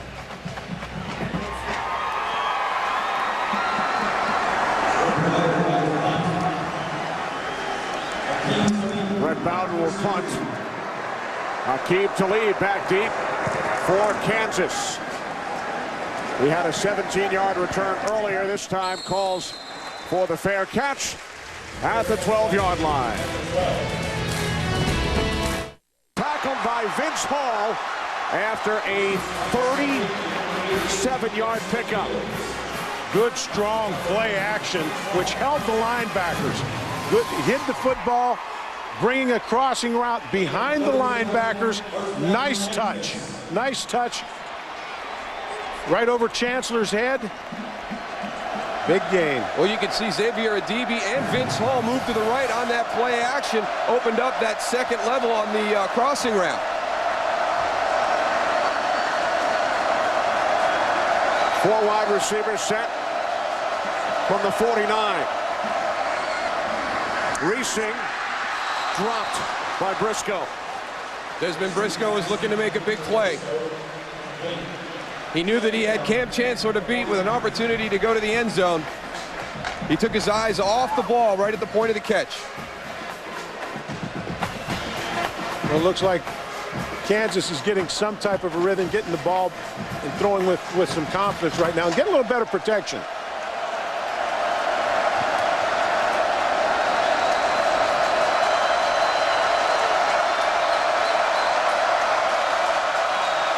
Second and 10.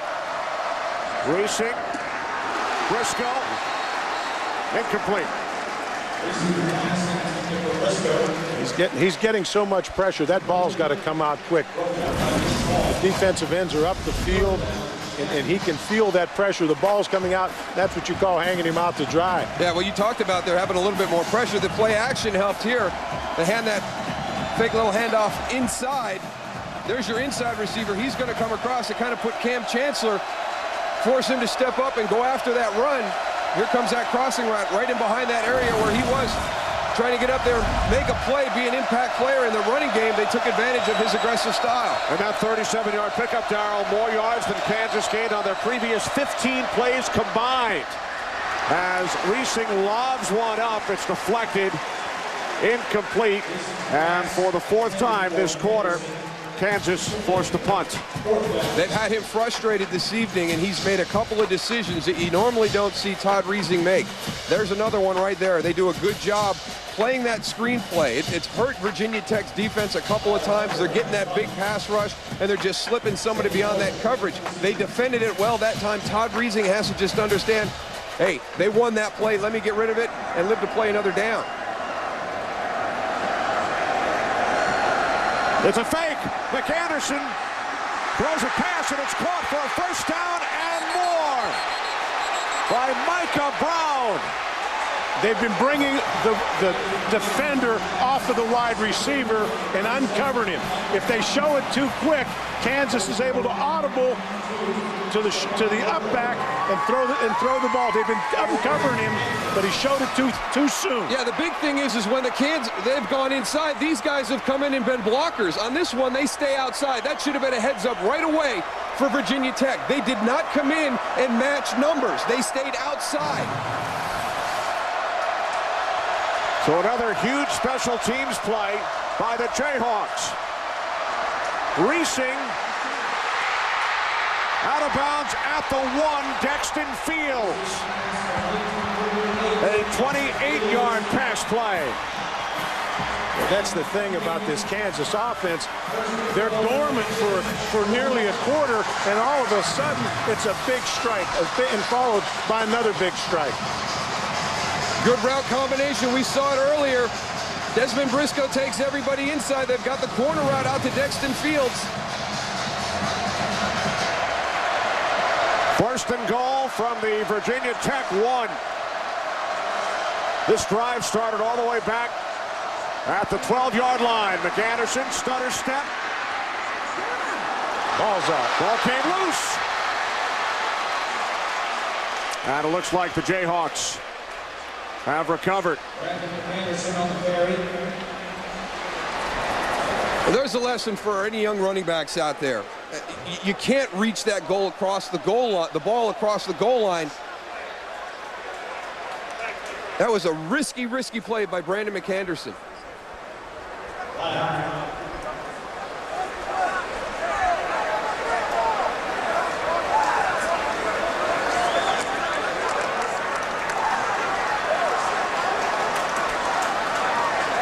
If you're going to try and stretch that ball across the goal line, you've got to be going forward. Brandon McAnderson was almost on his back and just reached the ball up behind his head. A Virginia Tech defender came in, knocked it out.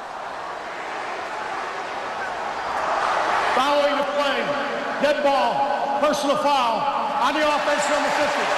15-yard penalty will be second down.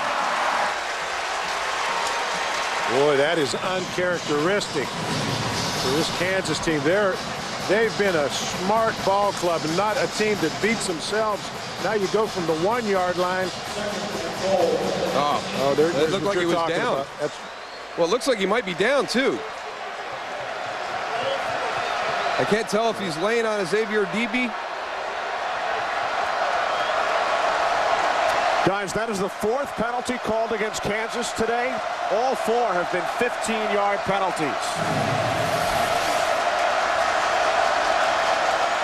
Forces the Jayhawks back to the 19-yard line. Second and goal. Another flag as the catch is made by McAnderson.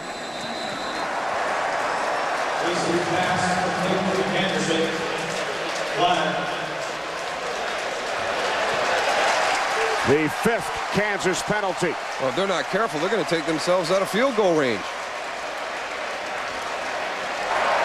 Holding, 66, offense, 10 yards, previous spot.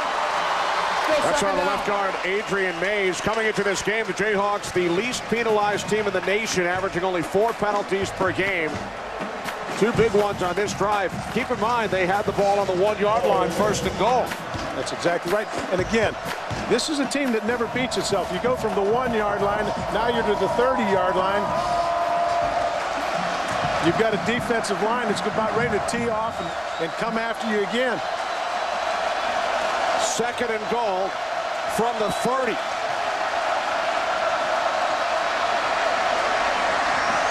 Reesing's pass is intercepted by DJ Parker.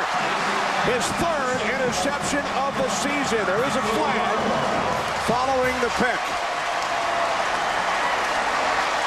We got some guys losing their composure out there. I think this one's going to be an unsportsmanlike on Virginia Tech. What a stand. Following the interception, personal foul, number 99, late hit. That'll be half the distance to the goal. Virginia Tech's ball, 1st out. Coach Mangino sitting over there, just, you know, that normally they have a very high percentage in the red zone. You're figuring that ball's on the 1-yard line. We're going to punch it in. All of a sudden, we turn it over. We get backed up on penalties, and then a mistake throwing it into coverage. Yeah, well, he's gotten away with this a couple of times tonight. This time, it cost him possession of the ball. He's thrown it up into an area where there's 3 Hokie defenders and only 1 receiver from the Jayhawks. So Virginia Tech starts from their own 6-yard line. Final minute, 3rd quarter. Kansas leading by 3. Brandon Orr running right. Knocked out of bounds at the 9 after a gain of 3 by Darrell Stuckey. Jayhawks started that last drive on their 12. It was extended on the fake punt. The pass by Brandon McAnderson. They had 1st and goal on the 1, but could not score. Forced back by penalties. And then Reesing intercepted by DJ Parker.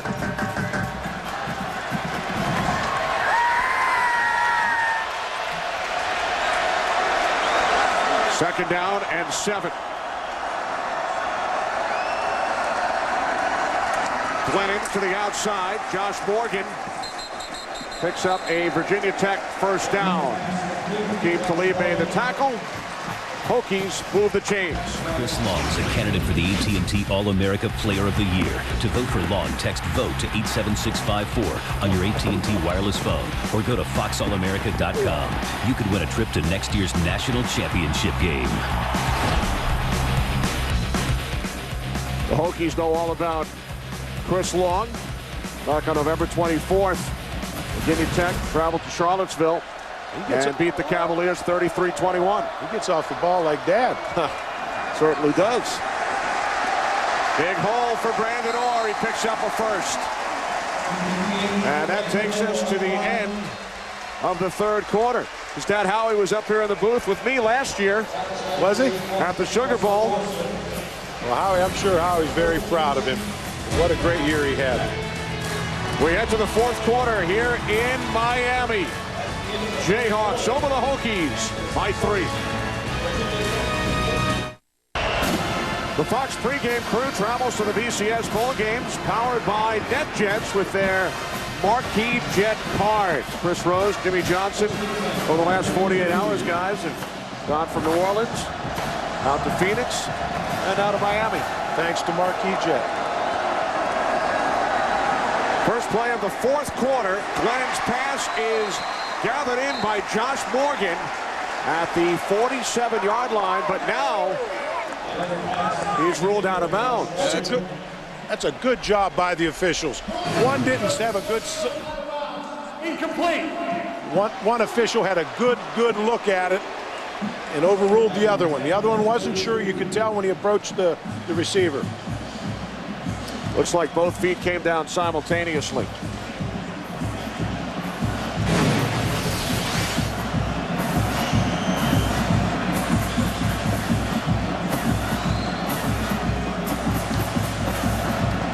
2nd and 10 coming up for the Hokies, who trail by 3.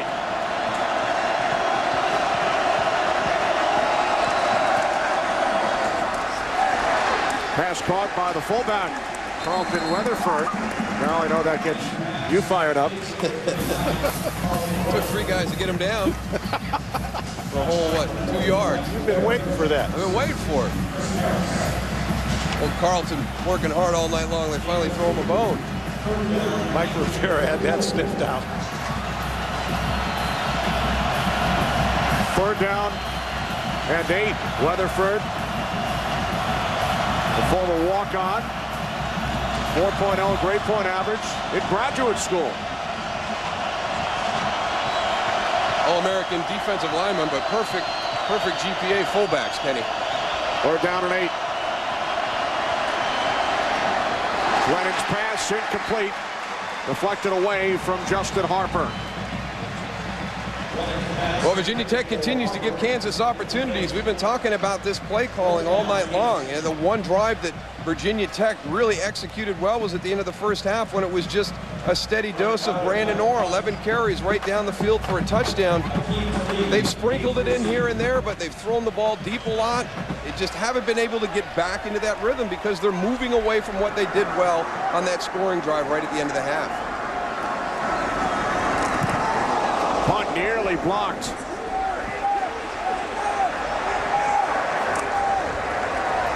Comes to a halt at the 33-yard line. There is a flag. 33-yard punt.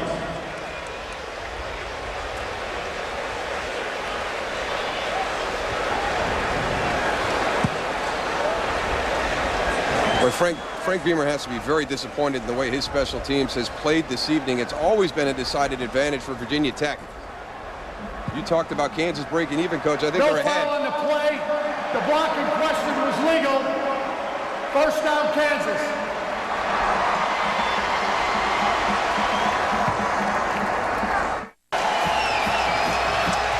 Nissan and the all-new 2009 Nissan Murano are offering fans a chance to attend the 2009 FedEx BCS National Championship game here in Miami. Log on to www.foxsports.com/Nissan Murano for details on how to enter for your chance to win.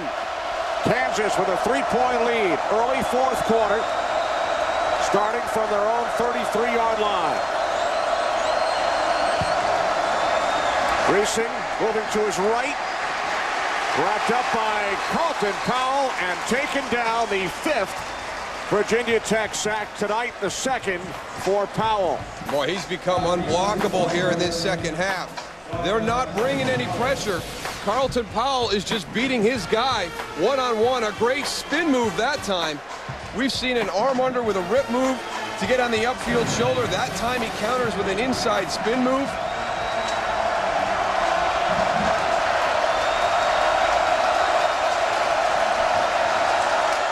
Racing on 2nd down.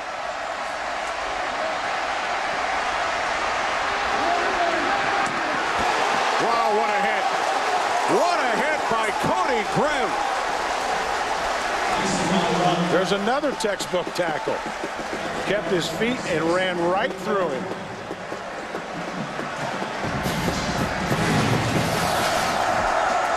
This time the screen is done. He doesn't make the bad throw. He's going to try and make something happen with his feet. And boom. Cody Grimm. A little bit of sod. I'll tell you, he's a gamer. He pops up, gets right back in that huddle.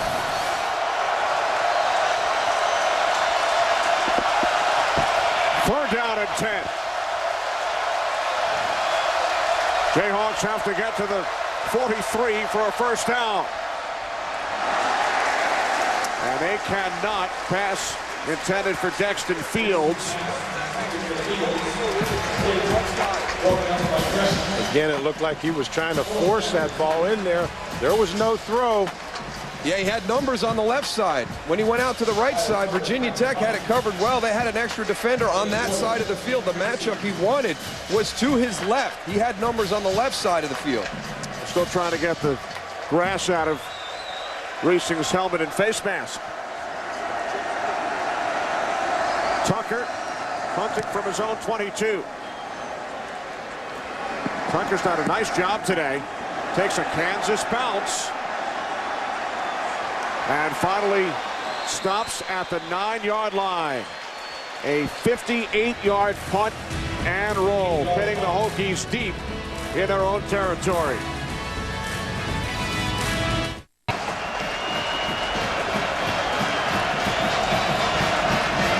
Tonight's aerial coverage brought to you by Bud Light. Endless refreshment from start to finish. Bud Light keeps it coming. Tremendous job by the Kansas punter, Kyle Tucker. He has averaged 50 yards per punt. He has pinned Virginia Tech inside the 20 3 times as Brandon Orr takes it out to the 11 for a gain of 2. And, you know, we talked about Virginia Tech's pressure. Let's give Kansas State's punt protection team a little credit. There really hasn't been any seepage at all. No, they've done a good job. They actually kind of balanced it. They had the big punt return for the touchdown, but they came back and ran a fake punt on their own. They eventually got down to the 1-yard line, but got no points on that after they had a bunch of penalties. But they have done a good job managing that pressure of the Virginia Tech special teams. Terrific job on special teams by Kansas tonight as Glennon throws it away, nearly intercepted by Talib. One of the things Sean Glennon has got to realize, he's got to develop that clock in his head. He can't hold the ball that long. We saw it early in the game. The ends for the Kansas team, whether it's Russell Bornson or John Larson, are going to continue to fight. If he holds that ball and there's coverage down the field, he's going to get sacked.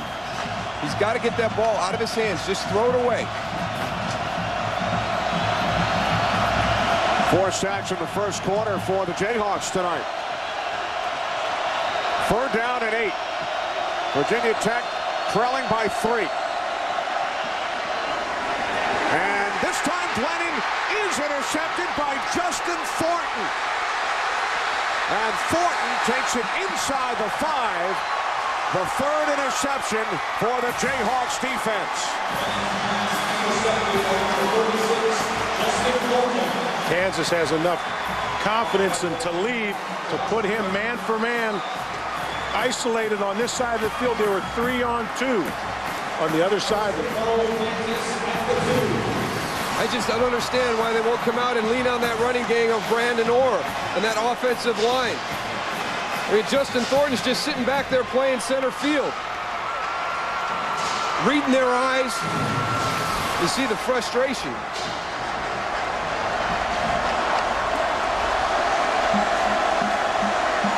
Following the turnover, 1st and goal, Kansas from the 2. And Reesing dives for the end zone. He's in. Touchdown.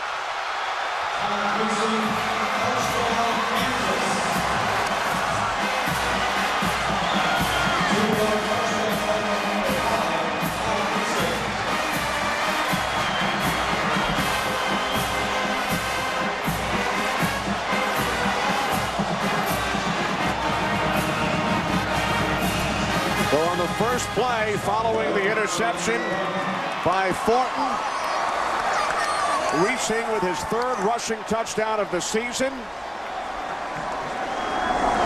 And the Jayhawks have scored 17 of their 24 points tonight following interceptions.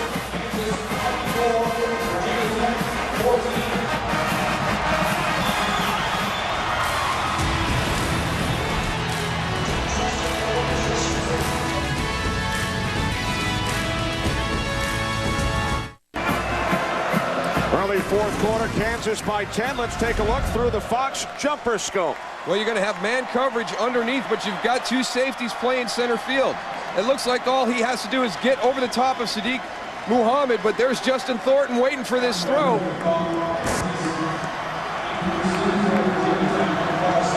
Poor decision by Sean Glennon. Glennon might be having nightmares about last year's Chick-fil-A Bowl when he was picked off 3 times. Threw only 3 interceptions all season. Picked off twice tonight. Taylor intercepted once. And the Jayhawks have turned those 3 interceptions into 17 of their 24 points. Morgan on the return for the Hokies. Forced out of bounds at the 33 by Raymond Brown. We'll go back and take a look at a comparison of this quarterback platooning system. 47 plays, only 8 plays by Tyrod Taylor. You see 6 yards total for Tyrod. More yardage for Sean Glennon, but a couple of key interceptions. As you pointed out, Kenny, they've each contributed to that department. Sean Glennon with 2, Tyrod Taylor with 1. Tyrod's taken back for a touchdown. It'll be interesting to see what they try to do right now. Do you get patient and go back to the running game and try to get back on the board, or you keep throwing it down the field? I got 10 minutes and 50 seconds left. I'm down 10 points. I start running the football. Penalty marker on first down with Tyrod Taylor in the game. False start. 67. Offense, 5 yards. Still first down. That's on the left guard, Nick Marshman, as we check in downstairs with Jeannie. Well, the dueling quarterbacks has certainly helped down the stretch run here for Virginia Tech, but just as a witness on the sidelines here, it's pretty obvious this team, this offense looks at Glennon as their leader. He's the one talking to everybody. He's the one cheering everybody on. Tyrod's just doing his own thing. Glennon on the sidelines now. Following the penalty, first down and 15. Taylor looking to throw. Now he takes off and dives ahead. Sean Glennon told us both of us were hesitant at first. Quarterback needs to get in rhythm as Taylor is slow to get up. But Glennon said it's gone well. It feels like practice.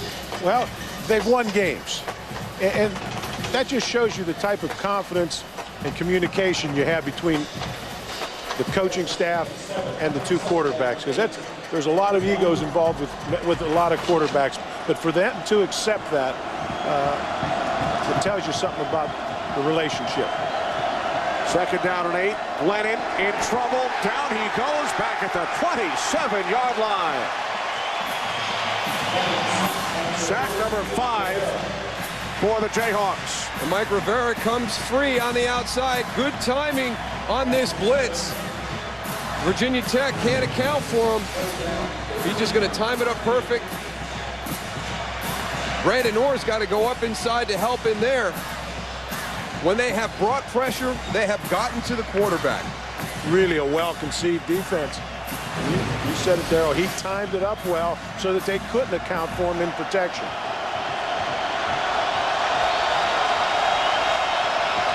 Third down and 15. Hokies have to get to the 43.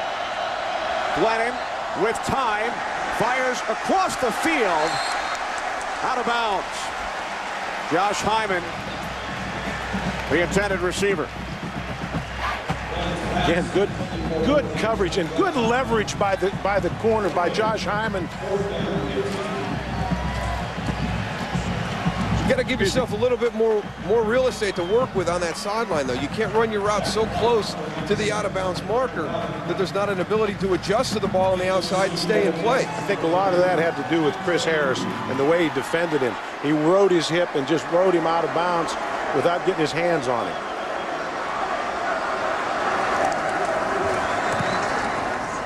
Brent Bowden's punt bounces in front of Akeem Talib. Takes a Hokies roll and is down at the 28. So the Jayhawks with a 10-point lead, 9 minutes to play. These great pictures are provided by the DLP Amazing Picture Cam. DLP, the official HD TV of the BCS on Fox. DLP, it's amazing. It's the mirrors. Defense and special teams, the story for the Kansas Jayhawks here tonight. They lead Virginia Tech 24-14. First and 10, 28-yard line. Brandon McAnderson, first down and more into Hokies territory. Finally tackled by Macho Harris at the Virginia Tech 44 after a 28-yard pickup. Again, it's by formation. Kansas is able to do this utilizing their formation to the wide side of the field. Look at all the numbers they get out here. Now you're going to have to slide these guys this way because your running back's inside. A little play fake, they over pursue.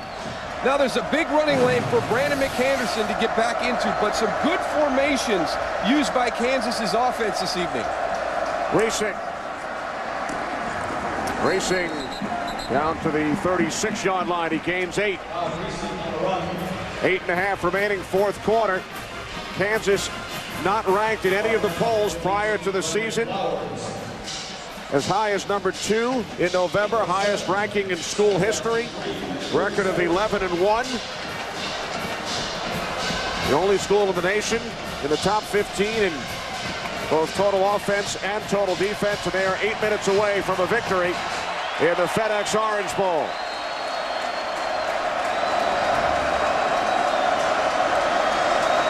Second down and 2. The pitch to Sharp. And Jake Sharp has a first down. Takes it to the Hokies 30. It's very important for Jake Sharp and Brandon McAnderson to start having some productivity in this running game, because really, over the last few series, this offense has not functioned well. Todd Reesing making some decisions, maybe not the best interest of this offense. The defense has bailed them out, giving them a short field to get their last touchdown. Good to be able to lean on that running game right now. 17 of the Jayhawks, 24 points, coming off turnovers.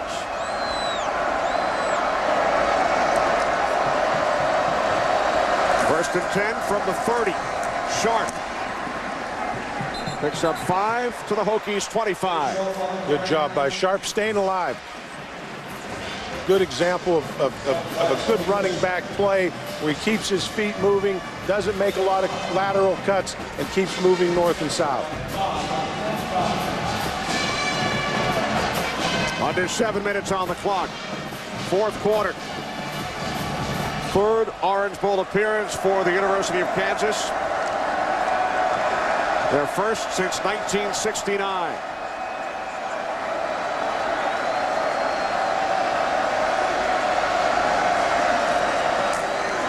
Racing to Sharp. And Sharp stopped about a yard shy of the marker. Coach Mangino's over there trying to get Sharp educated to stay in bounds at this point in the game and run that clock. Well, that's what happens when you run that option into the short side of the field. But I agree. You gotta understand the situation of the game right now. You want that clock ticking.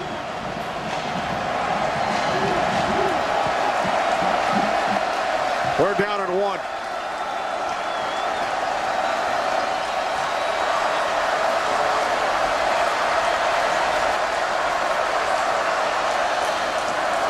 Sharp.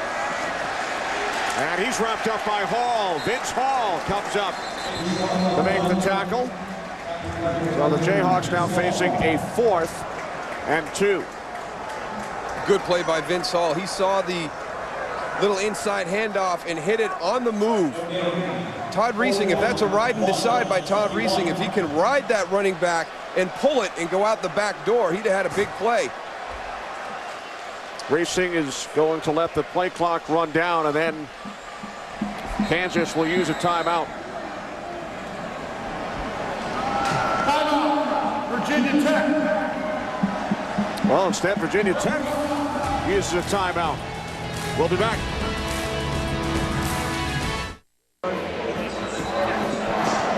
Virginia Tech wanted to stop the clock sooner than Kansas, so the Hokies called timeout. Jayhawks facing a 4th down and 2. And it looks like Mark Mangino will keep his offense on the field. Yeah, Virginia Tech, they need 2 scores. They're going to need time. So they decided right now, instead of letting that clock run down, let's burn a timeout.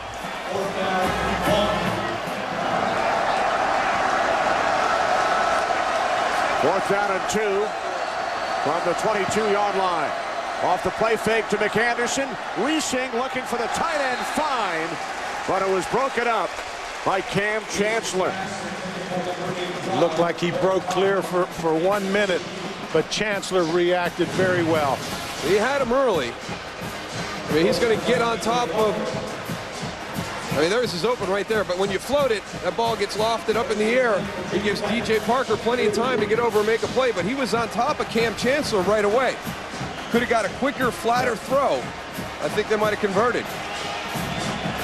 So the Hokies take over, trailing by 10, 5:51 remaining, fourth quarter. From their own 22-yard line, Glennon to the outside, Morgan.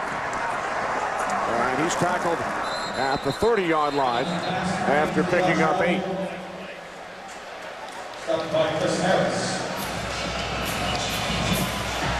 They'll go no huddle offense now. Hokies need 2 scores. Trailing 24-14.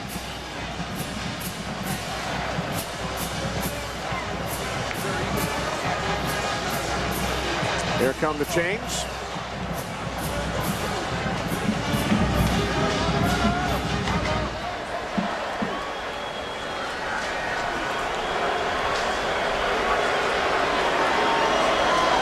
Larry, our yellow line never lies.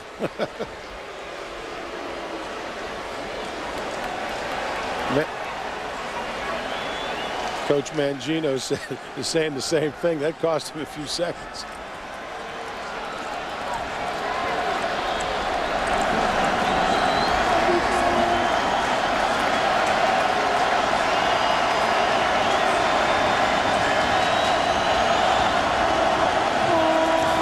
Second and short, quarterback sneak.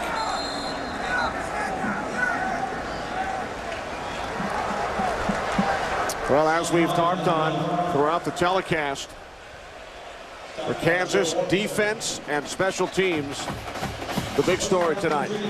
Well, coming into the game, it was all about this Kansas offense, what they've accomplished this season. But look at the defense and the special teams, and that's going up against really the strength of Virginia Tech when you're talking special teams. We felt they needed to break even. They've actually won that battle tonight. That's what I felt, because I've known how productive Virginia Techs have been. Now, granted, we talked earlier, Kansas did have good special teams, and they did put an emphasis on in preparation for this bowl game. But to come out and be this productive in special teams, very impressive.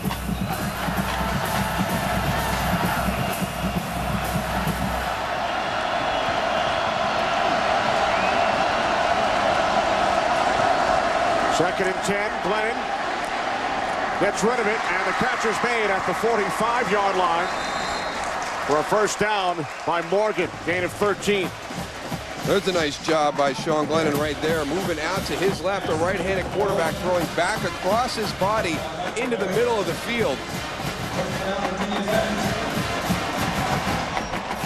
A new set of downs for the Hokies. First and 10 from their own 46.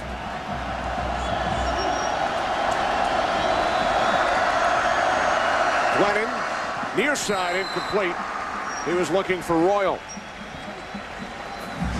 Bill Young is not going to let him sit back there and have time to throw the ball down the field. He's going to have to answer the blitz. They're coming after him. He wants him to make a decision quickly.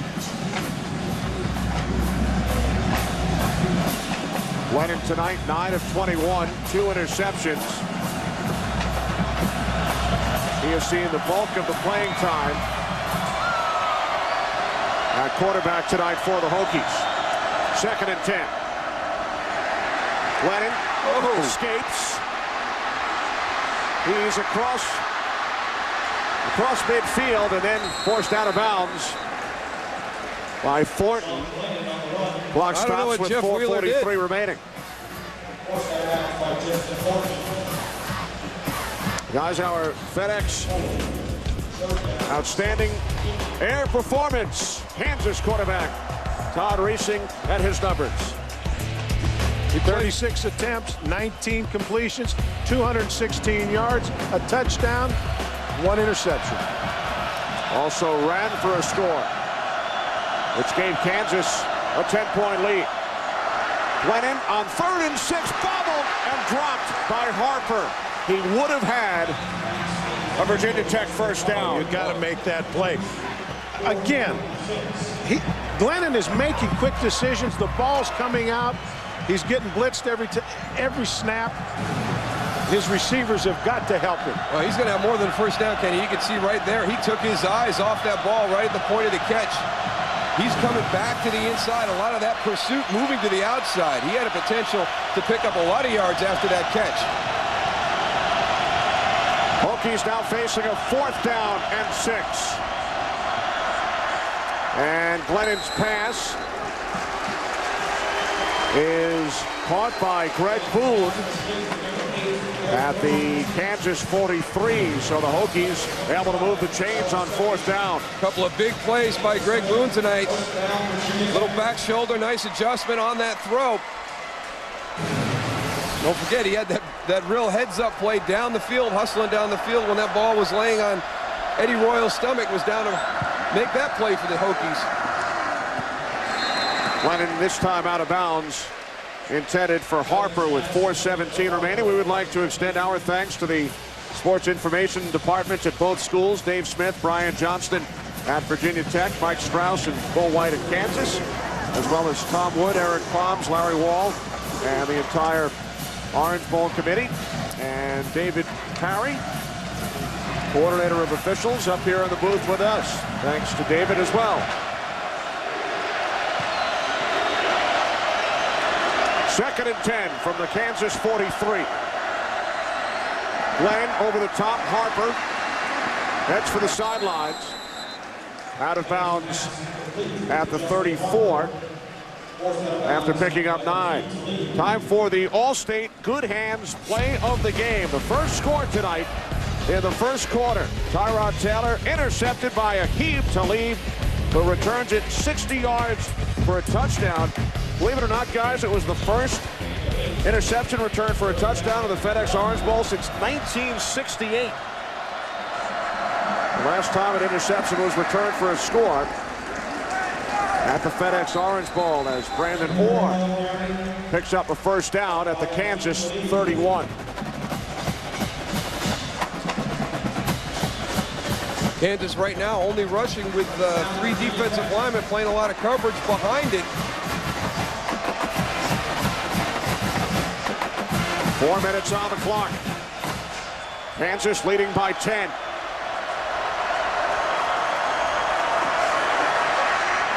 Glennon nearly intercepted again by Talib. That good pressure with a 4-man rush. They would go in 3-man rush. Prior to that, they bring in Maxwell Onyebule on the left side, put his hand down. Ooh, boy, Sean Glennon gets away with one there. Put that ball where nobody can catch it. Aqib Talib almost had another one in the flat with nobody in front of him. 13th play of the drive for the Hokies. Glennon over the top to Orr. And Orr is down a yard shy of a first at the Jayhawks 21. Nice job by getting north and south right away, though. He wasn't going to be able to make it all the way to the sideline. As soon as he caught that, he cut north and south, got as many yards as he could. 3rd down and 1 from the 21. Inside handoff to Orr. And he's tackled by Larson. Stopped by John Larson.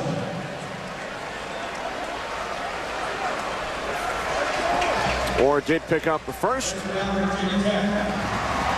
As we approach 3 minutes remaining.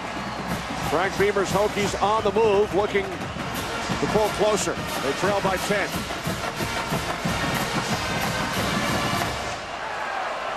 Kansas led 17-0. Hokies cut it to 17-14. Glennon to the end zone. What a catch by Harper for a touchdown. His 2nd touchdown of the game. Well, there's 3 Kansas defenders there. Everybody's kind of watching the ball. Justin Harper is the one who goes up and gets it. That was a very good series by Glennon. Great. I mean, he made good decisions, put the balls in places where the guys could catch him. Made people miss. A 15-play, 78-yard drive. The extra point is good. And with 3 minutes remaining, Virginia Tech once again within 3.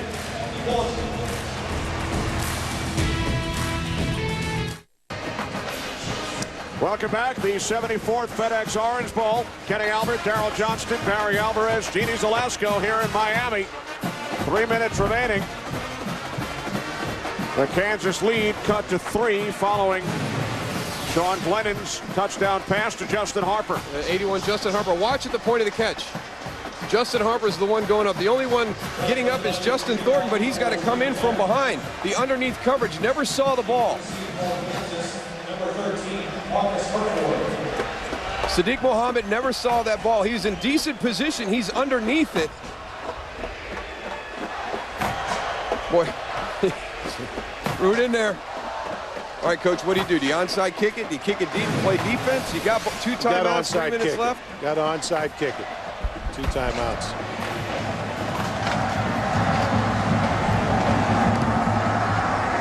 And the onside kick is right into the arms of Raymond Pendleton of Kansas. Made it easy for him. These are the ones you like when you're playing that front line on the onside kick team. Just a nice Sunday hop right to you. Just catch it and get down. Just a nice little lob. Those worm burners are the ones that are tough, aren't they? Yeah, get out of the way of those ones. Todd Reesing and the Jayhawks with a 3-point lead from the Virginia Tech 42. McAnderson, gain of 3 down to the 39. Cam Chancellor made the tackle. The Hokies used their second timeout.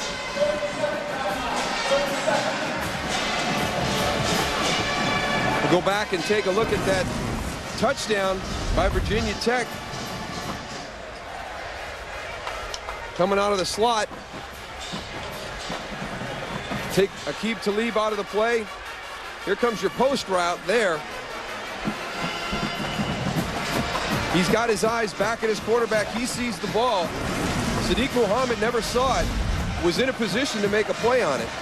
Got to get that head around. He just didn't finish. He trailed him. He had help over the top. Didn't finish the play. A look at the touchdown through our Fox jumper scope. Mark Mangino in his 6th season as head coach at Kansas. Frank Beamer, 21st season at Virginia Tech. 2:55 remaining. Kansas leading by 3. Second down and 6. Reesing looking downfield. He throws, and the catch is made for a first down by Dexton Fields. His 7th catch today. Gain of 11 yards. And Dexton Fields has got over 100 yards receiving for the 3rd consecutive game. The only thing I like about that play is they rolled him to his right. That's the only thing I liked about it. He wanted the easy one to the he wanted the easy one to the back. But boy, he stuck it in there.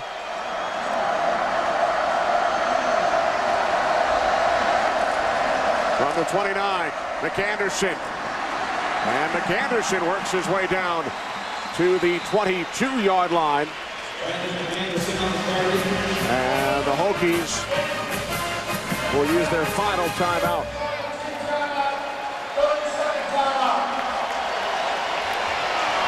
So with 2:42 remaining, Kansas leading by 3. The Hokies are out of timeouts. The NFL playoffs get underway this weekend. You can catch the Giants and the Buccaneers this Sunday on Fox, beginning at noon Eastern, 9 a.m. Pacific in high definition. The NFC wildcard game, the New York Giants and the Tampa Bay Buccaneers. Former head coach of the Giants, Bill Parcells, is in the stadium tonight. Spoke with Frank Beamer and some of his players at practice earlier this week. Knew he was at practice. Saw him in one of the suites earlier this evening. Shuffling the deck. here at Miami.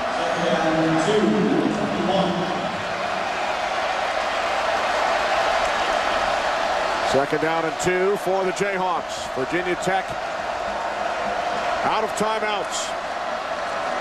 McAnderson picks up a first down. Hokies cannot stop the clock. Darryl, I know you like him. I do. I really do. I mean, you talked about Todd Reesing epitomizing what this team is all about, but really Brandon McAnderson, there's so many guys on this team. It's really a team. And Steve Tovar before the game told me he's played in college at Ohio State. He's been in the NFL on several teams. He said he's never been around a group of guys that exemplified what a team is about more than this Kansas group this year. And every time you look at one of these guys, it's not about the individual, it's about what they can do for the team. And Brandon McAnderson, I mean, a blocking fullback, you know, how are you going to find a spot in a spread offense as a blocking fullback? I mean, that position doesn't exist, but he works hard, understands that there's a chance to be a part of something special, and does everything he can to find his way into the starting lineup. And when we spoke with Brandon a couple of weeks ago on campus, he told us, a reminder, the DirecTV postgame is coming up. Brandon McAnderson said, part of our motivation is to prove that we belong and not Missouri. Absolutely. And there's been a lot of talk about that. I'm sure there was some fuel to the fire the way Missouri played in the Cotton Bowl and the way they handled Arkansas. One of the things that Kansas wanted to do tonight was come out and show they belong, and they have. McAnderson again. Down to 1:25 on the clock. You know, it's another impressive thing with this Kansas squad. A year ago, they were 6-6. They lost a number of games. I believe they lost 4 games right at the end of the game. Games that they were ahead, games that they should have won. And the coaching staff really emphasized finishing a game. The entire offseason, they competed and got themselves in a position where you won or you lost, regardless of what they've done, and they really feel as though it carried over to this season. 4 down and 2. Under a minute remaining. The toss to McAnderson inside the 5. He picked up a first down. Stopped shy of the goal line. Now that's the one he's got to stick the ball out. I mean, earlier he's on his back and he's trying to stuff it into the end zone. That's the one. When you're going forward and you're in the air, now you can stick that one out. They are looking for the head coach. Barry, I'm sure you were the recipient of many of these. Yeah, and I'm going to tell you, Mark Mangino's not hard to find. No.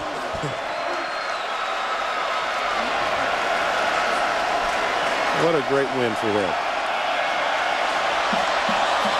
The Kansas Jayhawks will finish the season at 12-1. The first one-loss season for Kansas since 1947.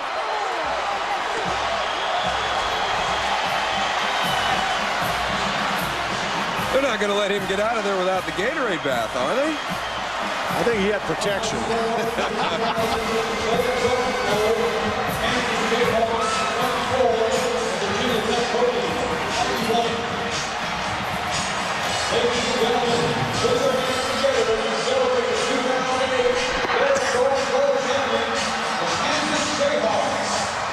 The Kansas Jayhawks defeat the Virginia Tech Hokies in the FedEx Orange Bowl by the score of 24-21. We'll return to Miami in a moment.